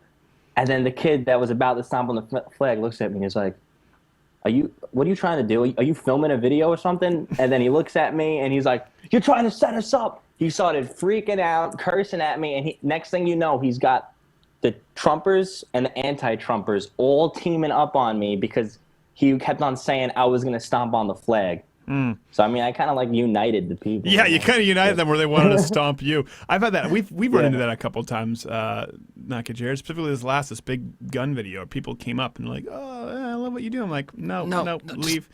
Yeah, keep going. Yeah, get out of here. And then then they blow your cover. I mean, God bless them. They're trying to do their best. Did you release that? Oh, yeah, that video's out. Okay. The anti-Trumpers also robbed stuff out of my backpack that was on my cameraman's back, and they robbed the flag. Well, they robbed it because they want equality, Joey. You need to learn it's okay when they do it. I mean, that's a good example right there. I would always defend not only someone like you, but Trump himself when they had the riots there in Chicago. Of course, it is completely inexcusable from the left, that kind of behavior. And I absolutely do think that more people voting for Donald Trump do love America compared to people. I mean, you'd be hard-pressed to find pro-Trump people to stomp on the flag. I don't think you'd be able to get them to do it. Or any Republican convention, even Cruz people, of course. Yeah. Yeah, and then when I was doing that, Milo's, I think it's his manager, Milo's manager was there. He goes by Baked Alaska on Twitter. And he was right there when it was happening. He was recording it with his phone, and he tweeted out, Joey Salads exposed, anti-American, because he didn't know the context of why I was doing it. Yeah. And people were going off on Twitter, cursing me out, saying that I hated America, all this, all that. Did you clear it up afterward? Yeah, I messaged him. I'm like, hey, the video comes out on Monday. I go, when you see it, you're gonna like it. It's kind of almost like a pro-Trump video because it's the anti-Trump people. Right. And he's like, all right, we'll see. And then when the video came out, he was like, oh man, this is great. He's like, I'm so sorry. And he tweeted out apologizing. Yeah, we've had that a couple of times. Who's it we had with? We had something like that where someone was like, oh gosh, who was it? It was when we did the Ann Arbor video. Remember we did the Ann Arbor video, and this guy, the one guy who was relatively conservative, who was like, most surprising of all of them. Yeah, the most surprising of all of them, where he was like, no, I don't. The U of M, we did this video where U of M students wanted to ban certain terms, and it was like the term retarded, obviously, and then it went down the list like fat. Crazy was a term, and he said, I don't think that's at all comparable to the N-word or racial slurs because of their terms, and he's like, and I don't think those should be banned either. He was totally reasonable. And when someone is reasonable, when someone is rational, we always portray them that way. We don't have fake people. All of our reactions are genuine, and we don't take them out of context. So he actually was in the video, and he came off well, but he was still mad. And he went through YouTube and was like, I didn't give permission to this. So you never know. Sometimes people just get cold feet. Oh yeah, a lot of times the people that I do these experiments or pranks on, they always try to get the videos removed. Well, usually like the they kid can. That was about this.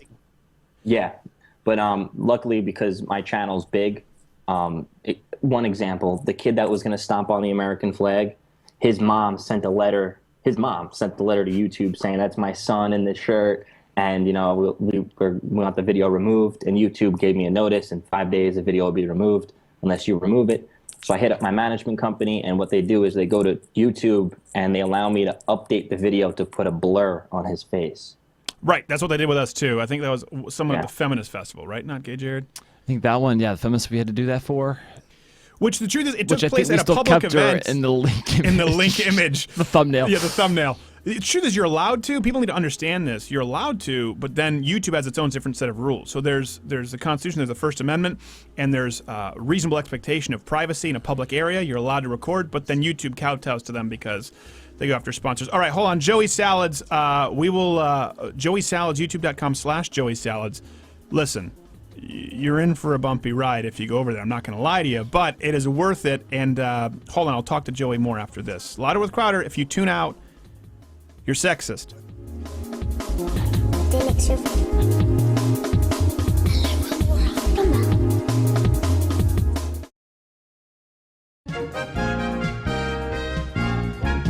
And now for installment 42 of Clarence McCaskill, worst negotiator ever. You're only making this more painful on yourself. Final warning, bro. Seriously, please, just do what he says. I think he'll let us go. No, sweetheart, I understand where you're coming from, but this is not my first hostage negotiation. I'm betting this is yours. Yeah, I just want to get out of here alive. You hear that, S.A.? Yeah, no, I heard it. And sweetheart, I'm sorry, but that's probably not in the cards. What? I know, it's kind of harsh. I know I'm supposed to give you hope and crap, but little known fact about negotiating, particularly with hostages, you have to give one to win one. That's like the worst phrase ever. Seriously, that's cold, bro. I don't know what you want from me. We all know how this ends. Don't you watch the movies? You want me to do this dance and I'll kill her. I don't care as long as you end up dead. No. What are you doing now, bro? I can't negotiate on an empty stomach. Man, quit fooling around. Her life's in your hands. Seriously, please, let's just get this over with. You know, that's a good idea, Pumpkin. If I were you, I'd get this over with as quickly as possible, too. What? I'm just saying, if you can get a loaded gun, you can't save everybody over there, but you might want to consider offing yourself. Wait, what are you talking about? I've been looking over Paco here's criminal file, and before he kills you, he's probably going to do some weird stuff with you. There's nothing I can do about that. Oh my God, is that true?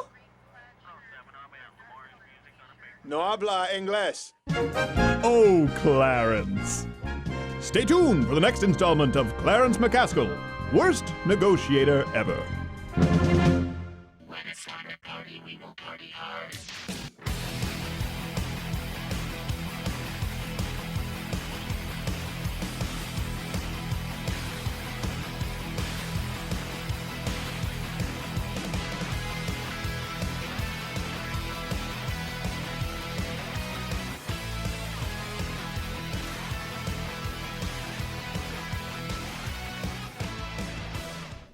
Glad to be back. That was Joey Salads. You can follow him at Joey Salads. At Joey Salads. Yep. Here's one. Let me answer something. We're going to review Sausage Party here for you in a second. People have for the last few weeks have gotten so mad about guests. They go, well, why would you have Gavin McInnes? Some people. Well, why would you have Ben Shapiro? Some other people. Well, why would you have Glenn Beck? Some other people. And then this week, why would you have Joey Salads? It doesn't mean we're endorsing them for president. Imam Chowdhury, who's now been convicted, who's going away, I think forever, was on the show and basically said, like, yeah, you should die. Told me that I deserve to die on air, pretty much. He was very polite about it. He was extremely polite about it. You gotta respect that. The people who are offended. Gotta respect that. They shouldn't be listening to this. You really shouldn't. People go, why would you turn up? We don't want you listening to the show if you get offended because we have a differing point of view. Seriously, I would prefer if you didn't watch or listen and complain. That's it. I don't care. I don't agree with Glenn Beck on everything. There's a lot that I disagree with him on vehemently. Same thing with Dinesh D'Souza. Maybe we should just start issuing trigger warnings to be on the safe side. Yeah, exactly. Conservative social justice warriors. They get so triggered. It's like, listen, we perfect example, we had Gavin McInnes and Ben on the same show, exact same amount of time. Pro-Trump, anti-Trump. People go, why would you have anti-Trump on? Just shut up. Really. It's one of those things. I don't care if you're left, I don't care if you're right, I don't care if you're Trump, I don't care if you're never Trump. Just don't lie to me and we can have a good discussion. The good thing is when we look through our numbers, which we're very grateful for it, though we're never going daily, #neverdaily, so stop asking me on Twitter about it, @SCrowder. Obviously the numbers, if you have a few thousand people who get upset, that doesn't really mean anything. But you still do get some people who just furious that you would have the balls, if I may, to have someone on who could disagree with you. Bizarre. Joey Salads we had on because he asked to come on the show. And I would maybe understand if you only had like one stream of guests on, but that's couldn't be more farther from the truth of this show. Yeah, I know. I think we're going to have Sally Cohn on next week. Sally Cohn on, hopefully. We're trying to get on. Who else? Hopefully Kurt Schilling. Kurt Schilling. But we don't know yet. We don't know yet. So we're hopefully we'll get Sally Cohn on, and we'll have that debate. Why would you have her on your show? Shut up, idiot. These people are just ridiculous. These people. The good thing is I can talk this way because I know a vast majority of our audience approves, and they're clapping. The funny thing is they're clapping open conversation. They're not clapping cheerleading. They're clapping to get rid of the cheerleaders. If you're a cheerleader, this tweet isn't your claps. Show. We need some more claps in the I tweets. love that our audience calls us on stuff when we're wrong. I adore it. Please do. And we've issued corrections many, many, many times. Okay, speaking of which, people have said they wanted this. We were supposed to start more film reviews, which would happen if we had a daily show, but that's not the case. That's not the case. Sausage Party. Jared and I both saw it.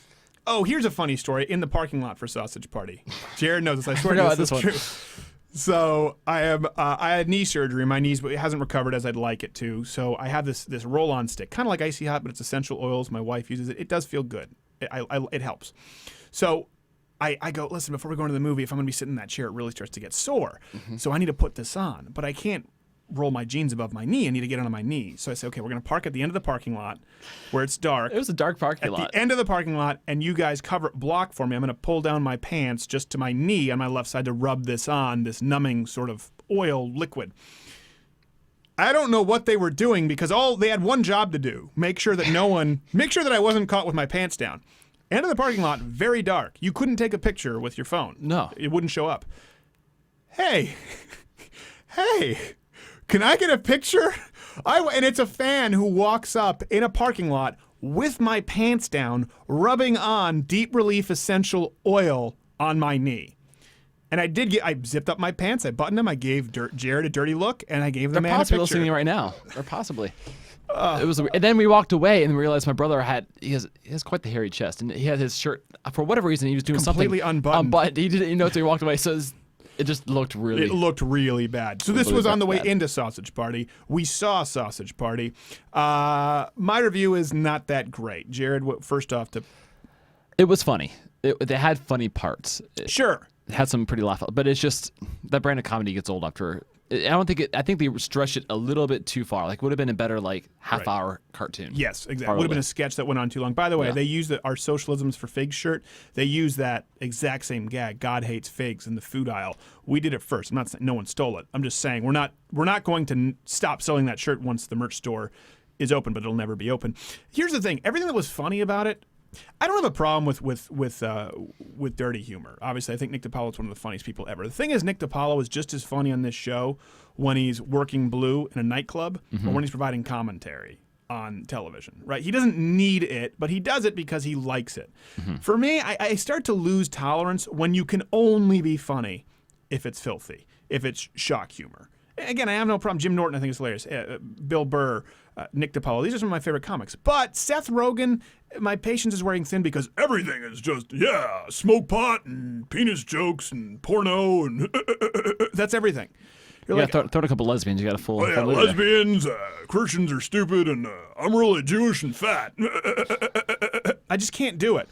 Everything funny about Sausage Party was done better by South Park. full hint, spoiler alert. There's a big all these sausages and all these it's these animated. You food would never items. see it coming. You'd never see it coming. They all have a giant orgy. Well, listen, Team America did it first. The South Park guys with Team America, Trey and Matt. They did a few other things too that I was watching, going like, "Gosh, that's remarkably similar to South Park." So I wouldn't recommend it. I certainly wouldn't recommend it if you're easily offended, or certainly wouldn't recommend taking the kids to it. But it gets a little too long. You're like, all right, I get it. The sausage is a penis. Okay, Seth Rogen's going to do his immature man boy shtick, and we're going to get bombarded with the leftist agenda here. Okay, Christians are stupid. All right, all gay stuff. Okay, we get it. And then a big orgy. And that's about it. So I don't know. I really did think Seth Rogen was funny. And I don't know if I've just, I've gotten tired of it. Yeah. I've gotten tired of the shtick. And there are some people where that's the case, and there are some people who are just as funny today as they always were. I'd put Nick in there, I'd put Bill Burr in there, I'd put Louis C.K. in there, even though I disagree with him. I'd put Kathleen Madigan in there. Seth Rogen just needs to prove that he can do some, it's kind of like Quentin Tarantino. At a certain point, you've got to prove that you can do something else. So, Sausage Party, I don't know. Are we doing a star rating system? I would give it a 3 if you're judging it purely on just entertainment. Is this on a 5-star system or a 4-star? 5-star. Well, a lot of film reviews are 4-star. You don't even know. We have to consolidate the star system at least.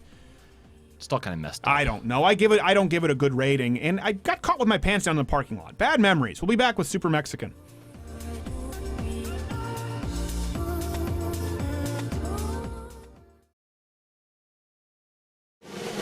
And now, Roger Ailes advises Donald Trump. Okay, listen, we're down to the polls. Those can change in a moment's notice. We found, okay, I'm doing poorly with women, which is bizarre because women love me. But the one thing we've had at our convention, women really responded positively to Ivanka. Ivanka, come out of here. Oh, yes, Ivanka would resonate positively with young women. That's right, Roger. Okay, so we need to find the best way, okay, to use Ivanka in the campaign. Ivanka, how do you see yourself being instrumental to the campaign? Well, I was thinking that as a strong, independent... Pumps! I like it when a woman wears a good pair of pumps. Yeah, I'm surprised you know that. I think that with my pedigree... Flick that dress over the shoulder a little more. I don't like what's happening. What? Let the dress fall off your shoulder so little. Shoulder. Okay, this is bad. I don't want to slide the dress off my shoulder. Oh, that's no fun. They're no fun.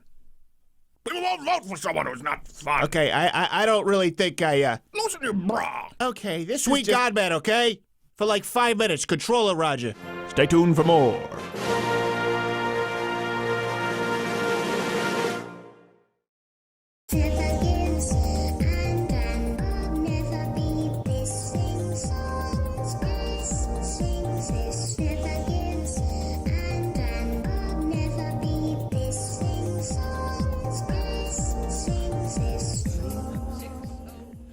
That music faded out way too quickly. Did you fade it out, or is that the way it's? Here we go.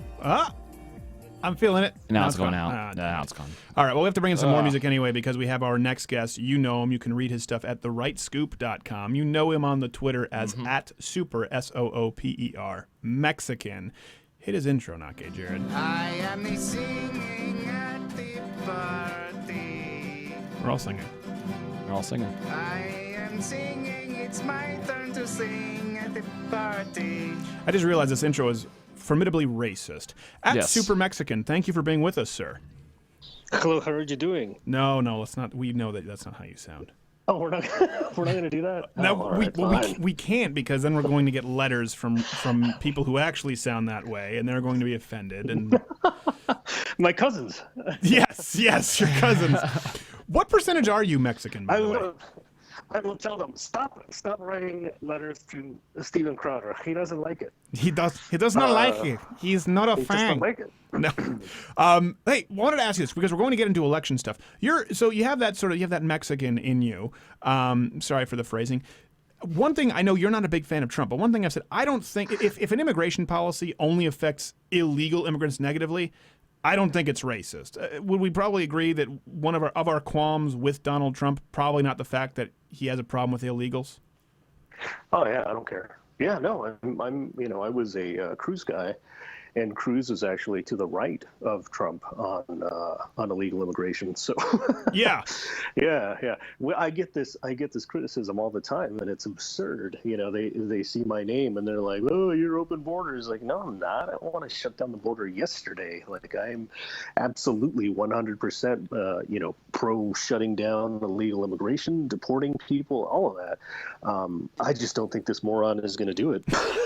All right. Well, in case you didn't know where he lines up, so you've been covering it this week a lot. Obviously, give the audience, for those who don't know, just a quick rundown. Trump's shaking up his campaign.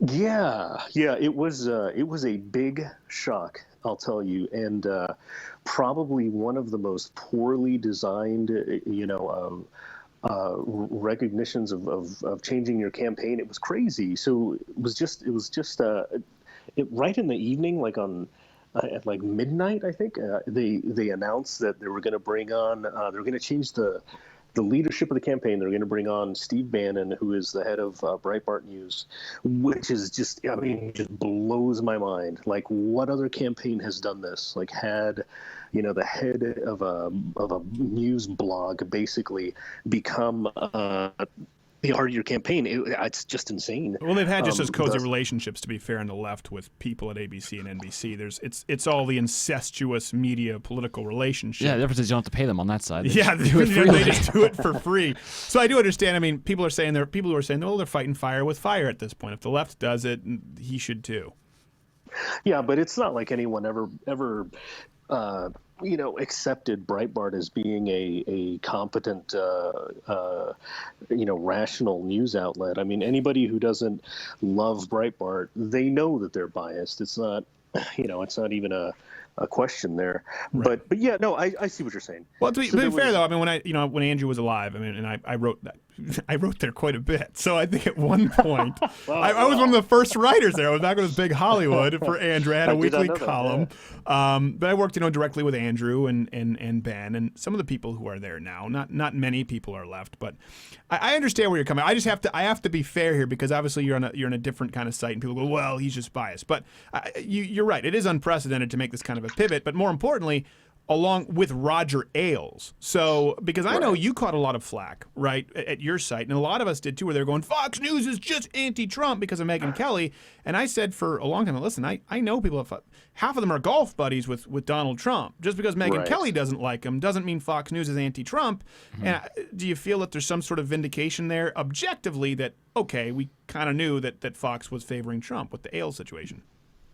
Oh yeah, absolutely. That's the kind of thing where people don't understand that, you have your sources and you talk to people that you can't really acknowledge. Like, I know people, I talk to them and they tell me what's going on, but I can't see that when I write these things up. Right. In that respect, I thought it was pretty obvious. I thought it was really clear. I think the more interesting thing now is to look back now that he's on the campaign and ask yourself, what was real and what was made up, because back then a lot of people were questioning, the feud that was going on, because it actually fueled a lot of Trump's campaign, that these people, thought that Fox News was being unfair to him and they were ripping on each other, and they actually got a lot of ratings boost because of it. So yeah, it's really kind of fascinating to look back and, he's making us so even more attention deficit disorder than we were before, that we only think about what's going on in the last,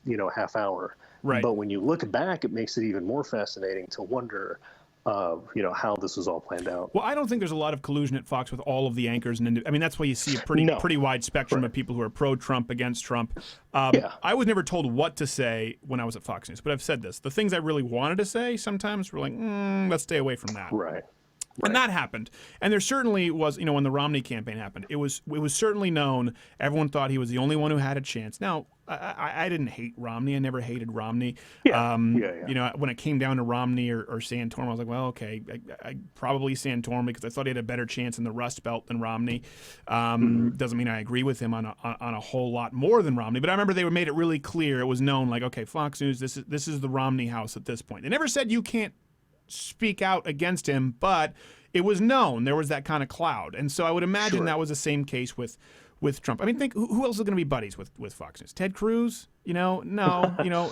Yeah, of course. I think you're going to have individual people who are fans, but yeah, as an actual, a relationship with the head honchos there, of course, it's Donald Trump, and I think what we're finding out is that he's had these relationships and he's been forming these for such a long time, and so that's why, when you look at what happens, it feels like somebody's pulling the carpet from under you, because you're like, wow, like what? How are these people all terribly friendly with this guy all of a sudden? Like, for instance, Judge Jeanine, right, who is like 1,000,000% Trump.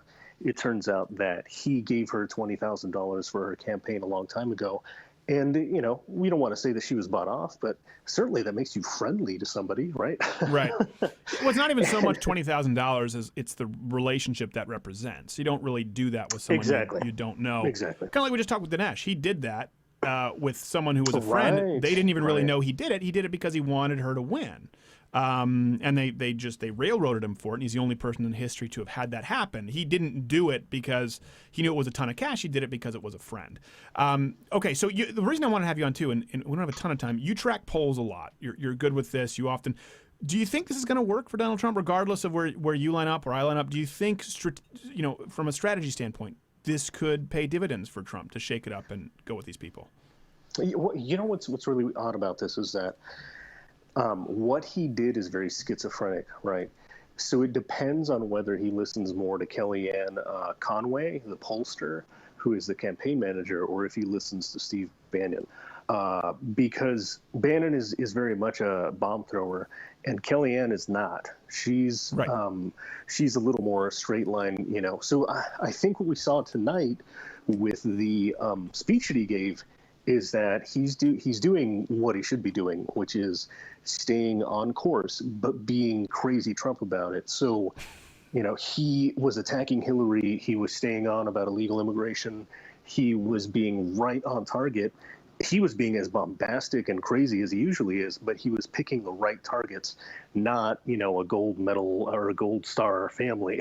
Right. Well, I don't have a problem with that. I just said I wish he was doing that all along. I wish as soon as the primary was done, no more Ted Cruz, no more any of those people, only Hillary.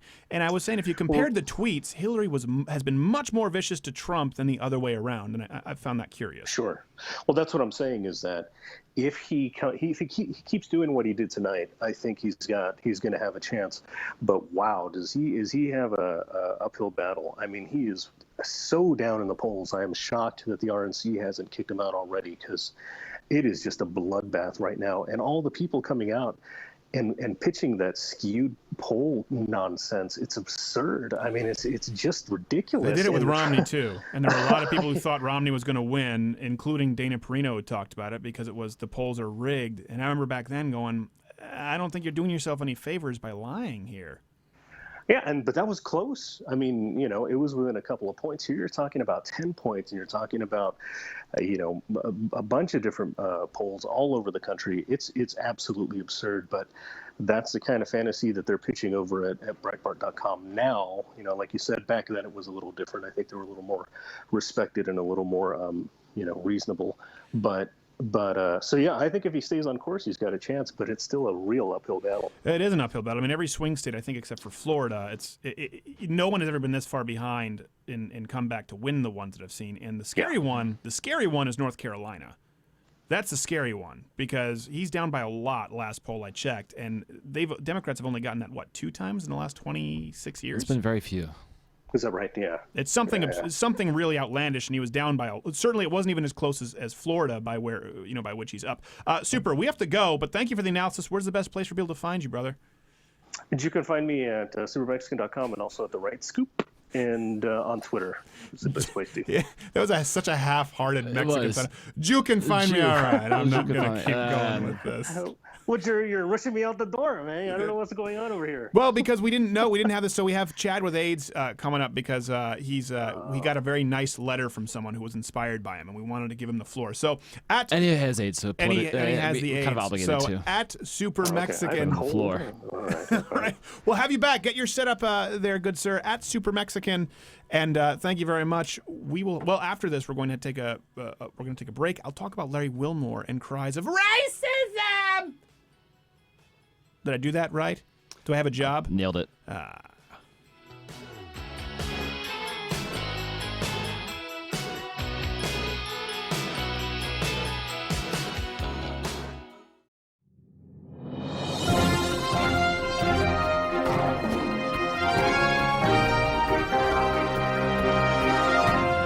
For breaking news on Louder with Crowder, I'm Perry Matheson.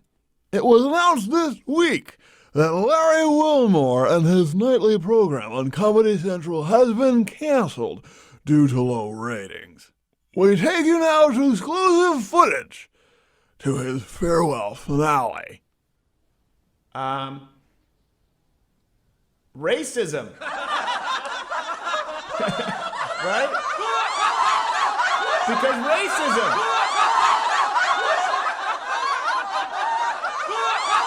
I know. Racism. That man is a cut-up. We'll keep you abreast as this story unfolds. I'm Perry Matheson.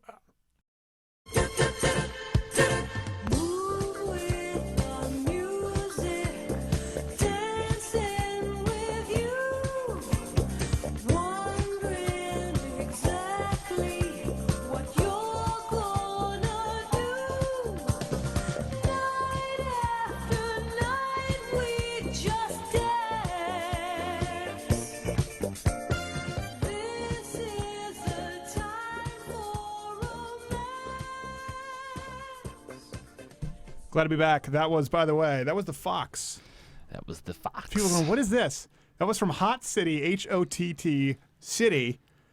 My mother-in-law had a band. Yep. And it was a contractual obligation with, I don't know if it was Columbia, to do a disco. She did a bunch of kind of some BA things back in the day. Backup singer. She's done a lot of pretty stuff. Big names. Well, you would be surprised as to who she toured with Joni Mitchell, with Aretha Franklin. She was on with the Grateful Dead, but she was huge names and recorded with all the biggest recording people, Motown. There are in Detroit. And man, the stories. It's so funny because I met her a handful of times. And I just can't picture her because she's so just kind of nice and sweet. It's hard to imagine like bold rock star. She's a walking Disney character. I know. When she'd be like, "Oh, do you want some coffee?" And she'd, "Night after night, we'll just dance." You're like, except way better. You're like, "Oh my gosh, you have some pipes." I know.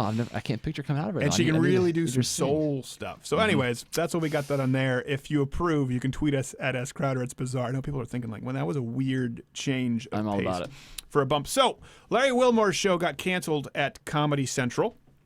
Hopefully that'll happen with Trevor Noah soon. Of course, it's happened because ratings were cut in half. That tends to be a bad thing, right? Generally speaking. It's a general rule. About half. And take a guess. Why do you think Larry Wilmore thinks that he was fired? Good thing we have a clip. Good thing. Let's roll it. Although on the plus side, I must say, our show going off the air has to only mean one thing: racism is solved. We did it. We did it. In fact.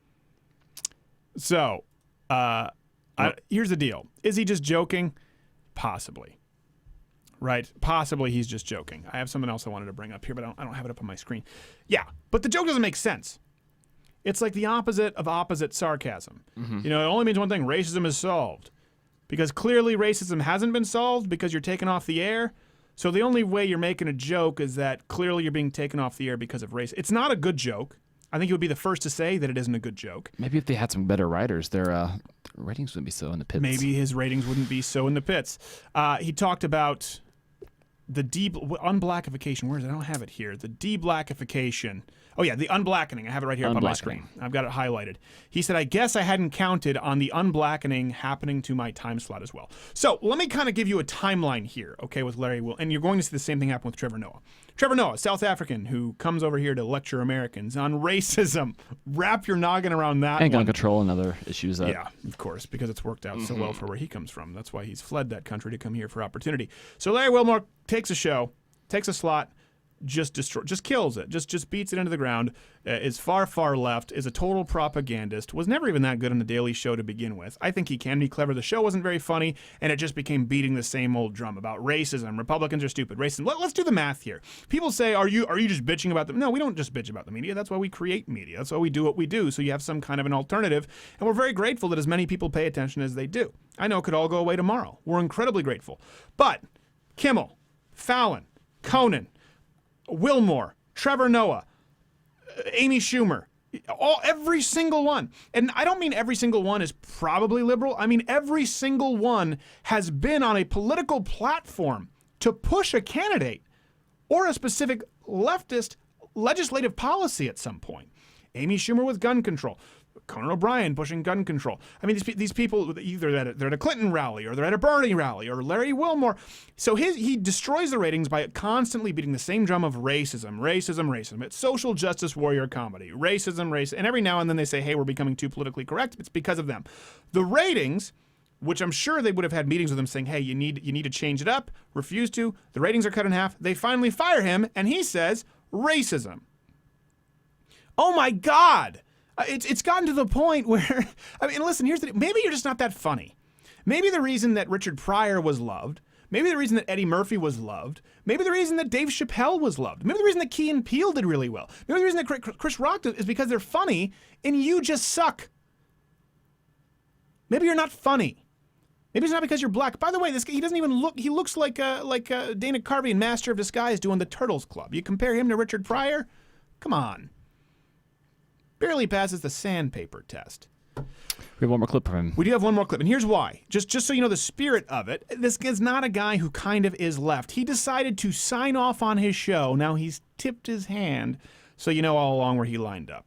Roll the clip. So stop comparing the two. Donald Trump is an existential threat to America. And if you love America like me, you have to hope that Hillary Clinton wins every single electoral vote this November.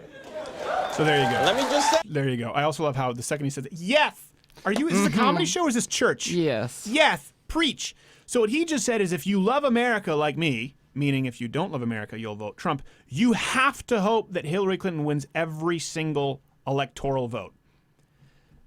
This is why we won't endorse candidates. By the way, I've been critical of Trump. I've supported Trump where I can. This is the kind of thing that makes me want to go out there with a Trump sign, defend him, and pull the lever as many times as I can. You know, find dead guys and dig up their bodies to vote Trump, just like leftists will do for Hillary. Get as many illegals to come in who, I don't know what illegals we could get in who would do the opposite of what the Mexican illegals do, to just pull the lever for Trump. This makes me want to defend him so much where he is an existential threat. Therefore, you must vote find Hillary. a good bus and go pick up people who can't get for transportation. Yeah, exactly. Promise them a few free sandwiches if they vote Trump. This is why we don't endorse a candidate. This is why we don't come out and cheerlead. This is why we have to be supportive and critical of everybody. Because guess what? After this, it's a good thing he's going off the air. I could never laugh at him. I could never find him funny. Could you find Larry Wilmore funny when the guy has openly said, I am deliberately trying to create propaganda. My number one goal here is to elect somebody, not to make you laugh, and the ratings reflect it. That person can no longer be funny. You can be open about it and say, listen, this is what we say. We're very open that we're incredibly biased. Absolutely, we'll listen to all points of view, but I've got an opinion. And I think it's right. If I didn't think it were right, I wouldn't have an opinion. But look at Larry Wilmore. Case in point, that's why we don't do it. But he'll say that it's racism. Maybe it's because you're not funny and you came out and you were pushing Hillary Clinton. And a little hint, half the country doesn't like her. Therefore, half the country finds you obnoxious, and the ratings are going to suffer. Half the country you've pissed off openly, half the ratings. Well, who'd have thought? We'll be back with Chad with AIDS.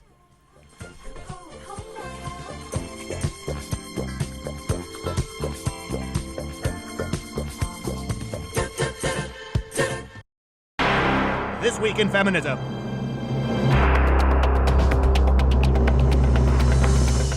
What? Amy, a hashtag? How would creating a hashtag help me more than going to the police? It probably won't, but you will gain a super ton of followers. I don't want to gain followers. I want to catch the perpetrator. Sounds like something someone with only 50,000 followers would say. Amy, that's not the point. This guy is still out there. I know, and there's no better revenge than gaining more Twitter followers. No, I need to save other women. I need to stop him from attacking another victim. Well, I guess. I mean, it could be you. How do you make sure something like this doesn't happen to you? Have you considered gaining 50 pounds?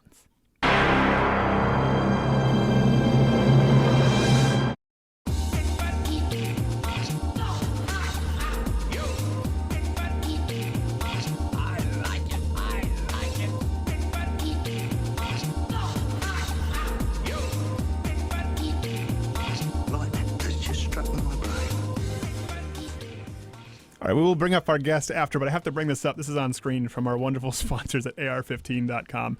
The open threads there are always very funny.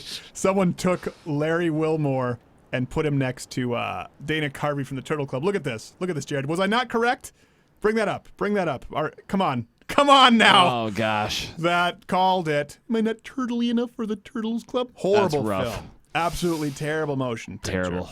So anyway, I'm super glad to bring up our next guest because it's more of a personal thing, and I wanted to have him on. You folks know him as, apologies, Chad with AIDS. Chad, thanks for being on the program, sir. Hello. It's bizarre that we get emails from people saying, I was so inspired by Chad with AIDS as the moniker, and I'm going, I can't believe this is allowed to occur on air. I'm surprised you're not more triggered, Chad. That's the point I'm getting at. But I cry every day. I just hide it really well. Well, we all do that. So, okay, you got an email. I wanted to read this. There was an email from me that was sent. For those who don't know, Chad has openly pushed against the leftist Gestapo who fight against disclosure laws with HIV. He's talked about that. Go back to the archives. And I got an email from someone. I won't give his name, but he said, today I was listening to episode Chad, and he said, my uncle got AIDS from needle drug use, intravenous drug use, when he was enlisted in the Navy. He was actually the first person prosecuted and jailed in the state of blank for failure to disclose the law. And he said it was the absolute best outcome for him. While in prison, he got clean. When he was released, he met and married a woman. He stayed clean for years thereafter, helped raise a son. It made him a family man. He basically said it was the best thing that could have happened to him because he was out there living a crazily risky and harmful to others lifestyle. So I forwarded this to you, because usually I just get hate mail sent to me. How did you feel reading that your story, resonated with someone? I thought after seeing so much of the other side, I thought that it was really helpful that people took it seriously, that they're understanding the purpose behind what I was talking about. We're in a weird place in the gay community right now where we have this medication called PrEP that's supposed to protect you from HIV. Mm-hmm. We have medications that are supposed to make you undetectable. And as Zach Ford was telling you in your interview with him, it's impossible to transfer it. And now, in February, there was an article in Pause Magazine that was talking about a man who became HIV positive because he was taking PrEP like he was supposed to, and he had sex with a man who had a drug-resistant form of HIV. And about 1% of people that become HIV positive inherit a drug-resistant form of HIV. It's increasing because we're using the same drugs and there are more and more people getting infected that they're becoming HIV positive to where they can't be treated. But we're supposed to be It's like trusting Zika people. for penises. Yeah. It's a super wiener issue. Yeah, it is. It's funny because remember he came on and I was going, well, you know what? I don't know that that's true. He just said there's no way if your viral loads are undetectable, there's no way you can transfer it, so you shouldn't have to disclose it. And I was going, is that true 100%? He's like, well, 99 point whatever. And the more I looked it up, the more that seemed there are several cases. I haven't heard of this sort of super virus like you've talked about, people who are on this drug, but it's certainly more common than the 0% he made it out to be. And then we have this drag queen, this Irish drag queen who the Huffington Post says, drag queen makes powerful statement by wearing tiara coated with HIV positive blood to fight HIV stigma. And I'm thinking, we're the most medically advanced place now. We could stop HIV in one generation, and we've got drag queens running around with HIV blood, and they're being called brave. And I mean, think about this: 1% of people who become HIV positive, proportionally, less than 1% of the gay population is transgendered, and we give them bathrooms. I mean, and by the way, there is nothing that I or even the Westboro Baptist Church could do to stigmatize trannies and HIV more than putting them out in a parade with an HIV blood-covered tiara. I don't know who you have to talk to at the secret gay meetings, but just so you know, they don't require homophobes to stigmatize them when they're doing a much better job with that. And they're calling it brave. It's nonsense. It is pretty brave. If that transgender doesn't have HIV, I'm not gonna lie, that's ironically a ballsy move to an HIV tiara. So I do have to. I will give respect where it's due, Chad. By the way, I'd like to point out that for somehow transgender people managed to use public bathrooms for 60 years until 2015, when all of a sudden it's become an issue. Well, it became an issue because of the city ordinance in Charlotte, and then the state had to come out and say, well, okay, that can infringe on businesses. And so people who don't understand it and don't trace it, they just go, why did North Carolina have to create a law? Even Ruben was talking about this, and he was actually it's like, well, because Charlotte did first, and they didn't want businesses to be under a threat because they practice their privacy rights and say, no, you should use this bathroom. So a lot of people don't know that, and that was kind of a catalyst, and nobody talks about it. Hey, by the way, we wrote about this. Did you read about the whole, speaking of this, the gender unicorn with North Carolina schools? I did, yes. You did. Gender unicorn. Basically, they're telling teachers, they're coaching them to not use boy or girl because they find it offensive. And so there's this little unicorn to teach them about gender identity. Your thoughts? You know, the first thing that hits me from the gender unicorn is that the assumption is that we're all queer.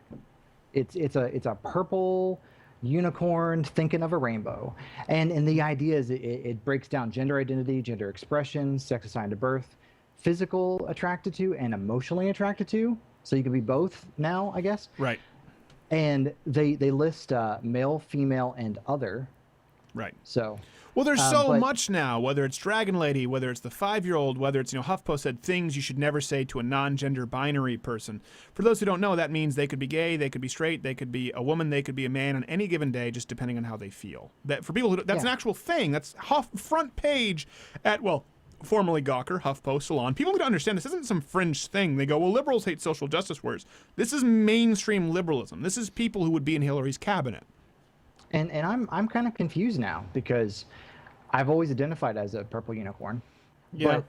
But I don't know if I'm gay. I'm attracted to men, I think, but I don't know what a man is because they have to tell me first. This is true. And what if I'm attracted to a man who is emotionally attracted to men but is physically attracted to women and identifies as an Hold other? on, this is too much for radio. It's not going to make sense. Let me ask you this. Let me try and unpack this. It's like a Larry Wilmore joke. Yes, it's like a Larry Wilmore joke. And then when people don't laugh, he goes, what are you, racist? And they go, okay, let me ask you this, because I've always wondered this about gay people, and I had an answer once from a prominent conservative gay person, but I wasn't satisfied. So you're gay, so you're attracted to men. Mm-hmm. Would you date, or are you attracted to female to male transgenders who haven't gone through the bottom surgery? Nope. With the bottom surgery, nope. Huh. It's honestly because they're not male. I'm attracted to masculine characteristics. It's not just the physical characteristics, it's also the male characteristics. And as masculine as a woman can be, it doesn't work. Now, contradictory, the first guy I ever hit on in a gay bar was a girl. But was that an accident? Yeah, I thought he was a cute boy, and they thought, he was this hot Story guy. of my life. This is a lifestyle. Story of my life. I appreciate you giving us a window into it. Yeah, they played along for a while, and then his girlfriend came over, and I was like, oh great, I've hit on a straight guy in a gay bar, of course. And no, it was but no, I just. And I'll be honest, I can't. When does your book come out? Yeah, when does your book come out, Chad? I'm trying to make sense of this. Or at least the audio triangle. tapes. Good Lord. But I mean, honestly, I don't think it's unfair to transgender people.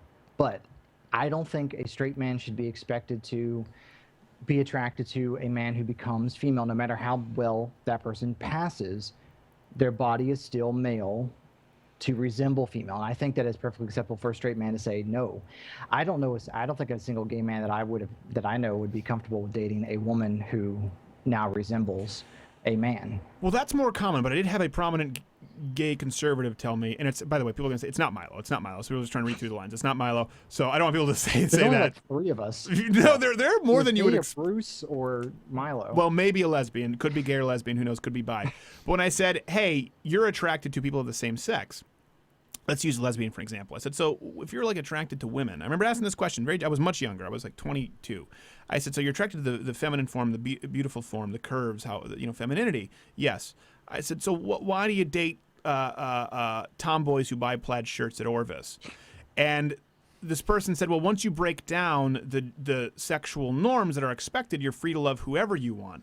And what I thought about that answer is, okay, that I understand that here, but then you lose your leg to stand on if people say, well, then why not pedophilia? Why not something a little... Because you've basically said the first step is breaking down any kind of sexual or gender norms, and that's how you sort of explain being attracted to women, but being attracted to women who look like men. So for you, in that sense, as a gay person, have you been attracted to the because you don't come across super feminine. I would imagine if you're attracted to men, you wouldn't want your men to be super feminine. But I can't really climb into that noggin of yours, and I don't claim to. Girl, are you kidding me? Now, you seem more uncomfortable doing that than Sooper Mexican with the Latino accent. I know, right? When I try to be gay, I come off like a straight guy doing a gay guy thing. I'm much better at being Jewish. Listen, I like masculinity. I like it. I can't help it. I like it. It's not a thing that I don't know how to. I don't know. See, that was my Jewish. It's not great. Oh, okay. I didn't know. Why? I have to. You see, we don't want to get the letters, so we just let you take the floor because they're like, you oppressed a gay guy. Look at the stash. Yeah, but no, honestly, I'm attracted to masculinity. I don't even know how to really define that. But at the same time, it's funny. Most of the lesbians I've ever known in my life looked like 2 obese men. Two obese men. Yeah, looks like when the Little Rascals, or at least one obese woman got under a trench coat. Yes. Yeah. Like the Little Rascals got under a trench coat. Only they didn't know they had to go top bottom. They just got side by side with 2 heads. Not going to get anywhere that way. No. Yeah, no, I do know people who are very attracted to feminine men, and I don't know, but to me it comes down to if gender doesn't exist, if gender is completely subjective, then sexuality makes no sense, and heterosexuality makes even less sense because how could 90% of the population manage to understand your gender if you haven't decided it yet? So. That's compelling. It really does. I've always thought this. The transgender really does undercut the gay issue, right? Because they're saying, well, it's not a mental illness, how it was classified for a long time. This is something that is genetic. Like Milo said, I think there's a component of both nature and nurture. I've always maintained that. It's not you choose to be gay. It's not that, but I think there's, you can see definitely some trends in the raising of a lot of gay people or some relationships, and then you can see trends just genetically. It's in their, they're just, I'm not saying a gay gene, but they tend to be a certain way, just like some people tend to be unbelievable swimmers like Michael Phelps. But then this turns it on its head if you have to accept this gender fluidity. You have to do away with all of that or it doesn't work. And we forget that there is choice. Your article about, waiting for marriage was I think to me, it was a beautiful article about understanding your role in your own attraction.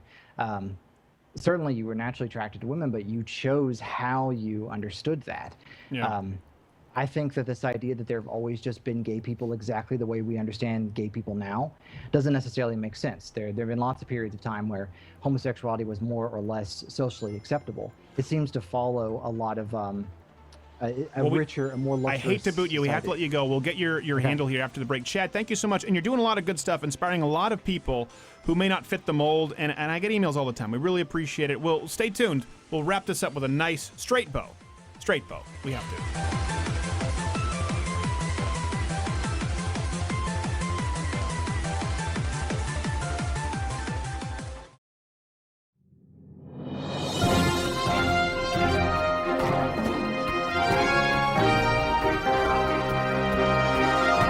Breaking news on Louder with Crowder. I'm Perry Matheson. Well, I'll bring you an exclusive as Shadel Acornson of Squirrelceuticals has released yet another in a never-ending series of attack ads regarding the Hopper Kane ticket. Listen, my opponent Hopper has a temperament that's unfit for the Oval Office. Just look at how needy this son of a bitch is.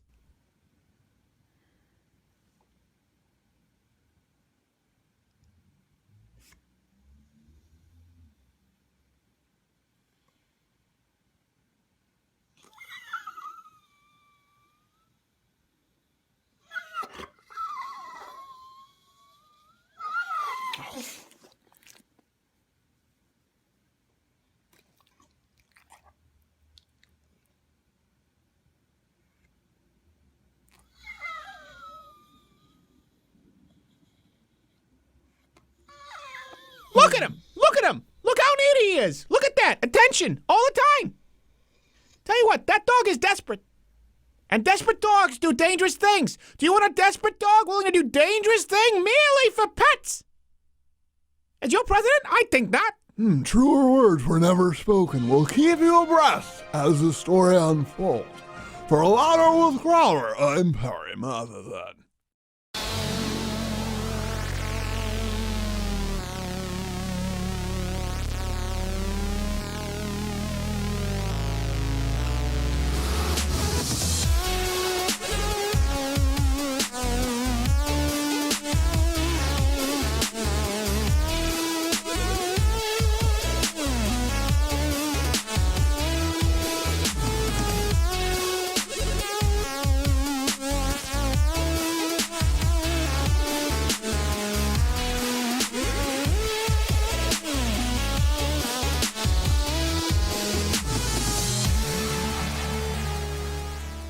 Glad to be back. That got dark. Always does that one. You know why? It's the That's drowning weird. dance, we call it. For those who listen terrestrially, you can watch live on Thursday nights. And that's the drowning dance back from the bump, because we're drowning in so much content and love. And never dailiness. And firings. We didn't fire you yet. We have to do it rightfully so. So we always try and obviously tie this up in a way that that you have a takeaway. One thing I wanted to talk about, I didn't get to talk about with Chad, and you can follow me on Twitter to follow him. A brave guy. People throw that term around a lot. That is a brave dude who's willing to come out and talk as openly. I mean, the guy's an open book. Sometimes he says stuff where I'm going, gosh, I can't believe you would say that on air. Or I'm surprised that you would open up on air. To speak out against the gay community, the LGBTQ AAIP community, the movement, the way he does, and the flack he catches. I think it's great. And I would think it's great even if he didn't line up with me politically. So one thing I also want to talk about with bullies, because Chad knows this, and I do hate bullying of any kind. We were talking about this with Dinesh and Cenk, and people, they'll attack us online. It happens all the time. Listen, I understand this. We try and invite everybody on to debate. We invited Sally Cohn on next week. Hopefully she comes on. Let me kind of give you an example as to with the online sort of warfare, trolls and people saying, well, what is considered bullying? If you choose to attack somebody, this is my rule. In real life, it's easy to see who's a bully, right? Typically someone who gangs up on somebody, right? They bully them. They have their gang behind them. That's when they're confident. And then when they're one-on-one, they're not so confident. They shrink. That's a bully, generally speaking. Online, if you attack somebody, and we've had this a lot. We've had people at Gawker, Wonkette. Gosh, it's happened so many times. Obviously, the Young Turks. If you attack somebody and you're willing to make a video, or you're willing to do it on Twitter, or wherever it may be on a website, that's with your audience. That's with the comment section. That's the gang. That's ha ha ha, here's the group of us. And then that person, as we always do, offers you the chance one-on-one. Right? All right, let's get in the racquetball court and settle it. Let's argue this. Let's have a conversation. And they refuse to show up. That's a coward. Now, it's important to note, if they choose to call out that person, if you choose to call out somebody, you have to provide them some recourse or response. So we've done that with Young Turks. If Amy Schumer or if Lena Dunham wanted to be on tomorrow, they would be on tomorrow. Zach Ford wanted to be on, he was on. Christopher Titus called me out. I said, okay, let's have you on. Sally Cohn, Phil Advise. So we do that. We never call anybody out I never call anybody out who I wouldn't gladly debate. People may think if I'm an instigator, and by the way, I've never obsessed and flooded their timeline or asked if you listen to the show. I certainly hope you don't do that. Never bull anyone. I never want to do that. I don't want people to be disrespectful to Sally Cohn or to Christopher Titus. I want them to come back on the show. We've always maintained good relationships with liberals, even though I'm blatantly against everything they stand for. But if I call somebody out and they say, okay, let's have this conversation, I will make that walk. I will have that conversation every single time. The people who don't, the people who get offended, the people who start Twitter campaigns, YouTube, wherever it is, or if they get on AM radio, if they get on Fox News, and then they don't provide that person any sort of platform or recourse, that's a coward. Because I understand, right? I can't answer. We get all the time people, I can't debate every Twitter egg who shows up with 5 followers. I get it, right? People put a target on your back when you have an audience. So that's our rule of thumb. Sometimes we've gotten a lot of emails this week. Hey, how do you choose who you'll debate? Well, the first rule is if it's somebody with a significant platform and they've called me out, okay, let's do it. Or if it's someone I've called out, I will never do it and then not provide them the opportunity to come back. Hopefully that helps you. So just think of that, the online gang, that's what it is. And then when someone is out alone, that's when you see them for who they truly are. Whether it's a Clinton or whether it's an online troll. And I think that's important because we're having a conversation about bullying right now. And it's important to delineate, for example, someone like a Milo writing a bad review about Ghostbusters and being snippy about Leslie Jones, and somebody else who starts an active campaign to destroy a career, like people have tried to do with Milo, for example. Or I think some people have tried to do it with me. Or people have certainly tried to do it with whether it's Glenn Beck, whether it's Rush Limbaugh, whether it's someone on the left, people who do that and then refuse to show up and hide in the shadows. Because when we talk about bullying, people go, someone said something mean and you have Twitter trust and safety cancels now and free speech is being infringed. It's important that you define what bullying is. And so sometimes people say you can be a little bit rough on this show. Well, we know what a bully is. And bullies don't allow someone to come on the show. As a matter of fact, Not Gay Jared, people have said, well, hey, Christopher Titus got so loud and angry. Why didn't you have Jared moderate? And you know that I've told you this. I've turned to Jared and I've said, shut your mouth. Don't say a word because it's not fair if they feel like they're 2 against 1. You know that. Maybe in the future we'll allow you to ask some questions to keep us on track and not do anything else. Limits or something like that. Yeah. Because, listen, Jared and I, we work together, but we're friends. And I know that Jared and I agree more. So Jared knows I've said, Jared, don't say anything. It's not fair. Don't chime in. Certainly don't chime in to agree with friend? Me. No, I would never do that. Hug me. Stop it. Why do you go right there? You're going to have so many tweets and conspiracy theories about it.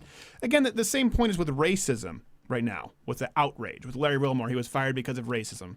Well, you were fired because of ratings. With Usain Bolt and Ellen DeGeneres saying, hey, he's fast, and I'd like to ride his back like a knapsack to do growth. That's because of racism. Well, it's because he's fast. Or you need to define what racism is. Rape. Well, I didn't really want to consent. That's not, let's define it. I was drunk. That's not rape. Racism, define it. Rape, define it. Bullying, define it. When you define it, and that's one thing we try and do on this show, whereas people who are dishonest try to hide from context, we try to shine a light on as much context as possible. When you are clear as to the terminology you're using, okay, this is what bullying is, this is what rape is, this is what racism is, then you can have an honest conversation about it. When you try and move the goalposts, and that's where we are right now with the media and as a country, no one is able to have a conversation. Now we have people who aim loaded guns at cops and we call them victims. Now we have women who've felt their sister's hoo-ha like Lena Dunham and we call them victims of rape. Well, it doesn't mean anything anymore. So let's be clear about what we're discussing and only then can we discuss it. Stay tuned for next week.